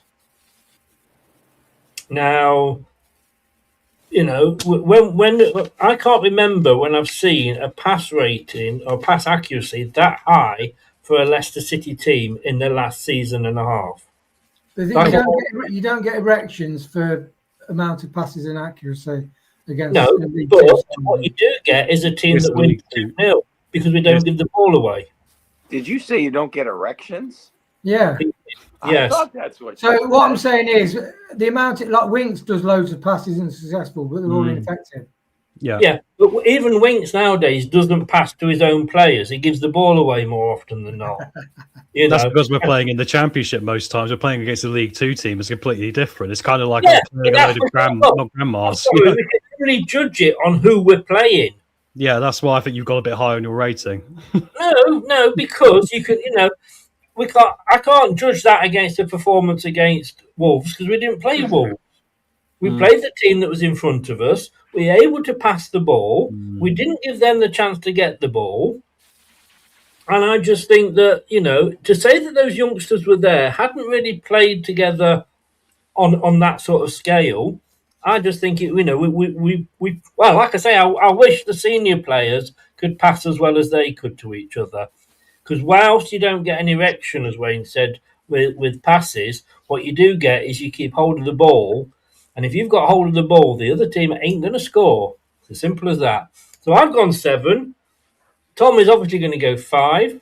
Yeah, you're bang on. I'm going to go 5. It's the highest score I can give because when we're playing against League Two opposition. Hey, look, I'm not trying to make this a negative thing, but I will say this. We said before what would have happened if Maresca had stayed with us in the Premier League or what would have happened. We know what would have happened if Ruud van Nistelrooy had stayed with Leicester because we're seeing exactly what we would have seen. There's no difference. Why have we made a sideways step? It's exactly the same football, exactly the same limitations. And, this is my point. And my point is that this is our ceiling. This is the best we're going to get. And that's what concerns me for the overall project.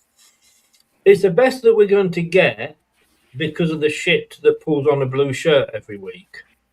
True. But also you also did say about how these players haven't played much together. I mean, what are they doing in training then? I mean, surely Page is practicing playing an attacking mid alongside other players. And you know as well as I do what you do on the training pitch. Ruud van Nistelrooy said it. Oh, they're brilliant on the training pitch. Put them on the football pitch, and we lose 17 in a row. I guess you could argue they're practicing against ourselves, and we're not very good. Well, that is a very, very good point. But yeah, I like I say, I wish the senior team could pass as much as that. Very quickly, Wayne. And that's the difference. So what I've noticed with the academy lads is, when they come into a team, because they all know each other, they do carry on the passing game. When it's the older professionals, they don't transplant that into the way we play in the first team in match days. Whereas look at the young kids, they know each other, They've been playing with each other for years, and you can just see the connect. No, good point. Very, very good point. And I would say, Tom, in coming back to you on what you said, I'm surprised that you expect more from this team, because this is the team that was so shit last season. Pep couldn't come in and get a thing out of this team. We have to let these players work the way through the system. Like if you've got food poisoning. If you get food poisoning, you have to go and have a shit about 10 times a day for a couple of days. And then when it's gone out your system, you could, when it's gone out your system, you feel better. Right? And I'm sorry if your granddaughter's there, Jim. No, they're gone.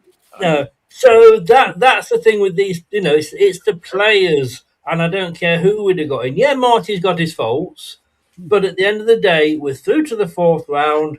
Forest aren't, Palace aren't. I don't know what Everton did, because that went to penalties, didn't it? They tied 1-1. Yeah, well, was it on penalties? I don't know. The amazing thing was, of course, let's not. Oh, it's still in extra time. It's not at penalties yet. The amazing thing was, back in the 1950s, I think it was, America beat England. You drew with England 1-1, but it was still a great big thing. And the headline on the American paper was America won 1-1. I remember that well. Jim, go on. Give us your performance rating. Well, I was going to agree with you, but after that comment, there's no way. No, it's true. It's fact that. You go and check it. I was thinking, Chris made such great points. And then he threw that last little America comment. So the hell with that. I'm not going to agree with you. I think we got the job done. That's the main thing. I think we can dissect things.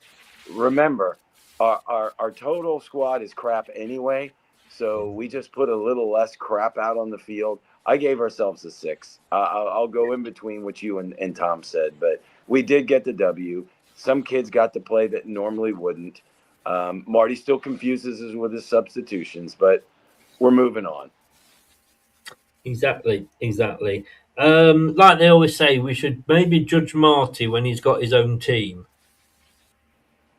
Although you could argue, we judged Rude when he wasn't have his team. The problem with his argument is, to get the players that Marty's going to need to play this system, you're going to have to spend a fortune. We haven't got that money. You're not going to find the players for this sort of system and this style of pep ball that to be able to do it. This is the problem with the club, though, Chris, isn't it? And why I said I think we've got to be more sensible about our appointments and think outside the box a bit more about our vision of what we want. Hopefully, this new football I thought for a minute that was a Christmas thing, because you had the white snow on. Oh my god! This new football director we might be getting from Southampton might be able to. The only worry is that the guy coming from Southampton is that he's a huge fan of a certain Sellers as manager. So, Wayne, your performance rating. Yeah, just quickly looking at the Crystal Palace lineup, I thought, right, so who they played. So they had a mixture like us. They had Gahey in the back, Richards, and they mixed Wharton, who's plays for England, and so that was interesting. Just one other point, where is it? Oh yes, USA, the best result in the World Cup. They got to the semi-finals in 1930. Recent. Was that when there was 5 teams or 6 teams in it? Well, I think it's 1930s within our lifetime, Chris. Chris was watching back then. It might be for you lot. Why are we throwing stones in glass houses? We've not won a World Cup in 60-odd years. Come on. Yeah, that's true. Yeah, I'd say 6 out of 10. I'm going to go in between you and Tom. I get both your reasonings and some of the guys in the chat. Neil, professional but unadventurous. But it's in the context of playing a lot of younger kids. You throw a lot of new players in, and it is those connections. But it's clear that the connections from the Seagrave kids is really strong, and I think that's encouraging going forward. All I can say to that is, football friend. You and Jim, I think there's a bit of a bromance coming here. Did you say 6, Jim? What? Did you say 6? Did you say 6? 6, yeah. Oh, Sorry. Yeah, I missed that in amongst all the insults, mate. But Alan, who has sent me his things already, has agreed with one of us. And he's agreed with Tom. So he's gone 5. That has never happened. I feel very proud of that. It shows I wasn't as much of an asshole as I thought I was today. No, not. It's about standards. It's about standards, Chris. I'm sorry. I don't accept the lower standard. I think this team can be better than what it is. I think we all believe that. Sorry. I don't. I don't believe that this team can be better. When we've looked at what we've watched for 18 months. Fear and love. Fear and love. We've all said it needs a squad overhaul, and we need to get rid of this. We need to flush this diarrhea down the toilet. And because diarrhea is hereditary, it runs in your genes. Right, I'm going. That's a load of crap. Hey! That's Chris about 7 o'clock. That's Chris 7 o'clock tonight after his session. I tell you what, I apologise. It's just my toilet humour. You do realise this time of the day, Chris, people are having dinners and I haven't eaten breakfast yet. God.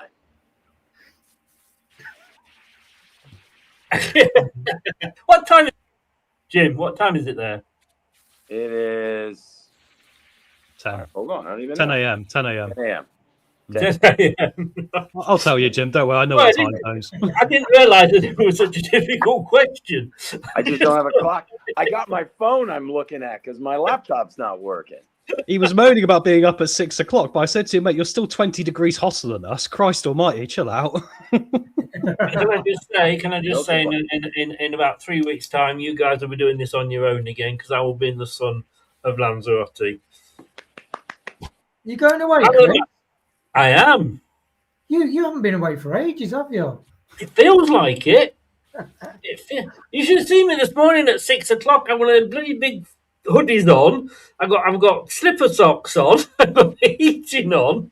I'm bloody freezing. Man of the match. For me, look, you know what I'm going to say because I've kind of given it away. I'm giving it to Mavididi. I just think he was everywhere. He got a goal as well.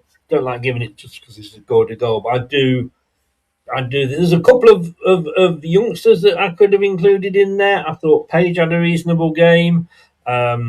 Nelson again did nothing. I mean, most of the players did nothing wrong. You know what I mean? But for me, Mavididi. Tom? I'm going to go for Oliver Skip. I think he was fine. I think the thing with Oliver Skip is that like he was playing in the Page role, not the Page role, the James role today, right? He's not suited to play the James role. He did it okay because we were playing against Cheltenham. He is better off with his defensive game and all the rest of it. And we are now in a position, Chris, where if he went out of the team, I think we'd miss Oliver Skip. Because I think what he does in the defensive and his positioning, and his control, and also he was really calm. Every time Cheltenham tried to get the ball off him with 2 or 3 men, he just turned around and kept possession. I think that was more important today than what we realised. So I'll give it to Skippy today. Well done, mate. Yeah, no, I understand that and why you've gone for Skip. The number of times he was at the back and he was just clearing it up. Mopping up. Yeah, Wayne. Sorry, Jim. Well, I thought Mavididi looked fast all day long. I thought he ran up and down the pitch. I know you said it in the watch along and you said it in post-match.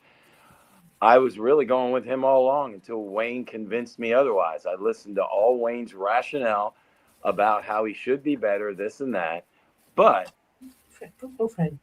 I couldn't agree with you, Chris. So I went with football friend Tom and Oliver Skip. And just to let you know, I actually had it written down. It wasn't just till then.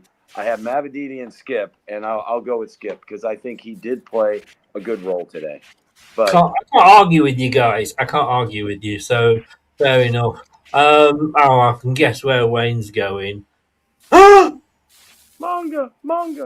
Everton are out On penalties. 3-0. Oh. They did not score a penalty, Everton. Wow. Premier League quality players and you don't score 1 penalty. I know. Wouldn't you wish that they'd got some decent youth players? Tom. KDH is injured, isn't he? That's it. KDH is injured. That's why they didn't score. Wayne, your man of the match. Yeah, I'd say further to Skip, he's like our Messi. Because when people talk about Messi, they said he don't run around a lot, but he's always in the right place at the right time. And that I think that's Skip. He has got football intelligence, but I'd say Stolarczyk. I think no, Stolarczyk. What am I at? Begovic who played in goal, weren't he? Begovic. What am I on about, Chris? So, Chris, erase. You've been drinking. That's like me that time I picked somebody man of the match because he didn't get on the pitch. He wasn't even in the squad. You know? At least when I picked a man of the match that wasn't playing as a joke, at least he was in the squad. He did go, though. In fairness, he did go. I know. Well, that goes. Sometimes I say to the kid, I call the kid something, say, "My name's Jess, not Leanne." So, yeah, I'd written Skip down as well. Right, yeah. So I think Begovic did well, got down well. Yeah, Begovic. No, again. I'm no different to you guys, yeah. Yeah, no, I get that totally. Would you keep, very, very quickly, would you keep Begovic in for the, is it Coventry next, isn't it? Yes. No, I wouldn't. I'll put Jakob in. Okay. I think he needs to run the games. Well, Alan has agreed with one of us. And I'm not going to play it again. I refuse to play it again. Skip. Yeah. Does that make me the best expert? No, I'm joking. Wow. That's 2 for 2 for Tom. It probably actually does, if I'm honest with you. Oh, hang on, I'm getting all this wrong. Jim, you went for Skip as well, didn't you? I did. So, well, you joined best then, Tom, because you joined top with Jim. The great thing about opinions is I'll be completely wrong next week, guys. So don't worry, all things will be back to normal by the time we get to the Coventry game. This is football. It's all about opinions, isn't it? This is the thing. Just pick someone who actually was on the field today, right? I quite like their right back, Tompkinson, the American chap. I thought he looked half decent. To be honest, got totally confused with three Thomases on the pitch. I like the fact you got into the hockey fight at the end as well. I was like, the ice on the pitch is getting confused. What game they're playing. It's not getting feisty, didn't it? I was like, come on, lads. Boom. Well, and it was Thomas as well. I don't know what kicked him off there. And Chowdhury, I thought, Chowdhury's come over. He's going to calm things. He's the captain. He'll come over and he'll calm things down. Did he fucking joined in? Hamza calms things down by walking into a room and just headbutting the person. He's a bit like Waz, isn't he? Yeah. He's got all that padding on his head to make it like a helmet. Yeah. Well, on the BBC here, we have the fans that vote and give points to them. In bottom place for the score with 5.38, Hamza. Jordan Ayew. Oh, that's not really fair. He came off the bench, didn't he? There's 2 with 5.85. That's Daka and Monga. There's 2 harsh. I thought Daka did all right. He did absolutely nothing wrong today. Yeah. Monga and Daka. Then Marcel and Chowdhury both got 5.86. Vestergaard 6.07. Aluko 6.26. Exeter nearly scored. Oh my word! Sorry. That's right. No. Akoli, or as the commentator insisted on calling him, Okoli, 6.33. Thomas 6.36. Luke Silko 6.41. Bekovic 6.49. 6.68 for Nelson. 7 for Mavididi. 7.11 for Page. Thank you. And 7.17 for Skip. Yeah, people in the chat agree with Tom and Jim too. All the people in the chat. Isn't it amazing he's become such a good player for us? Isn't that amazing? There is a redemption arc this year, and it has been Skip, and I think he is one of the first names on the team sheet right now. One of us has always supported him and said that he would come good, and I don't know which one it was, but one of us has. Jim, 3 things you found out today. All right. Well, first I want to start with some. I just got some news from my lovely assistant Beverly on some sad news. Leicester great Howard Riley passed away at age 87. Way before my time. I don't know, but that news just came through. Bev just brought it in.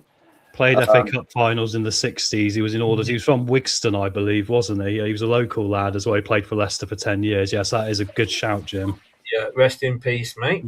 So, on the good side, I'm going to quote the famous professor of football, Tom, in our chat. He said, well, mates, we've wasted our one DACA goal for the year on Cheltenham. I thought that was funny. I laughed for 10 minutes. And secondly, to follow up on what you said, Chris, it seemed like there were 6 Thomases on the field. At one time, there was Thomas. Oh, he lost the ball to Thomas. And he played a long ball down to Thomas. I'm like, yes. God, how many more Thomases are they going to get? Yeah. And the real note of the day is in the pre-match, because I do listen to pre-match. Chris said, "You should get out more. You should get out more." Jim. To quote, Chris said, "If DACA doesn't score, I'm going to buy a car. I'm going to drive to Leicester. I'm going to kidnap him. I'm going to take him down to Dover. I'm going to put him in a boat, and I'm going to send him off."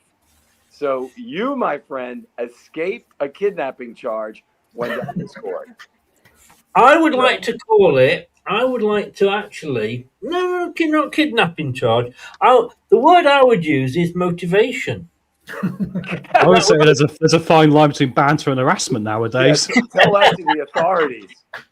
I mean, don't get me wrong. I'm not a big DACA fan. I probably would have helped you, but don't do it.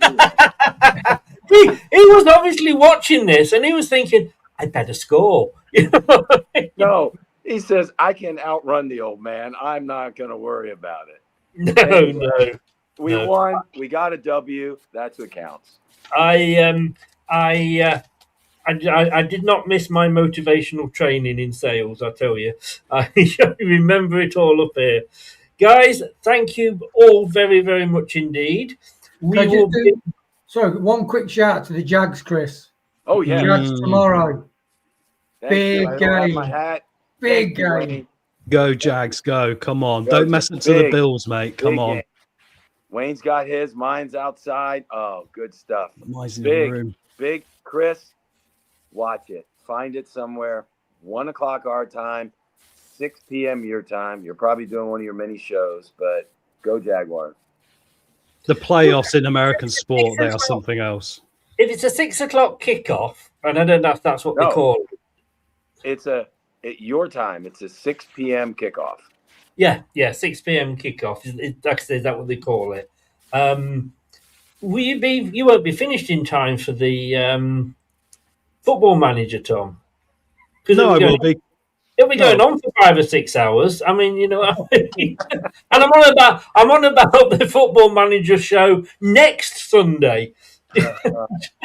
It'll be fine because I'll put it on in the background, Chris, and I can watch it for both the Football Manager shows upcoming. Whilst everybody is here, we're playing Coventry next week, aren't we? Are you all available for that? Yeah. Good, because I'm not. So, Tom, could I ask you if you would be so kind as to? I am meeting my daughter's coming up from London. Not a problem. I will take the reins. I've got a few more points than you, and I've been leading the watch-alongs, haven't I? We probably could do with 3 points. So, yeah, we'll go for it. To be honest with you, I would be very, very happy for you to do them for the rest of the season. I really would. Can you just keep an eye on the screen, and if in case we score, I don't want you missing it again.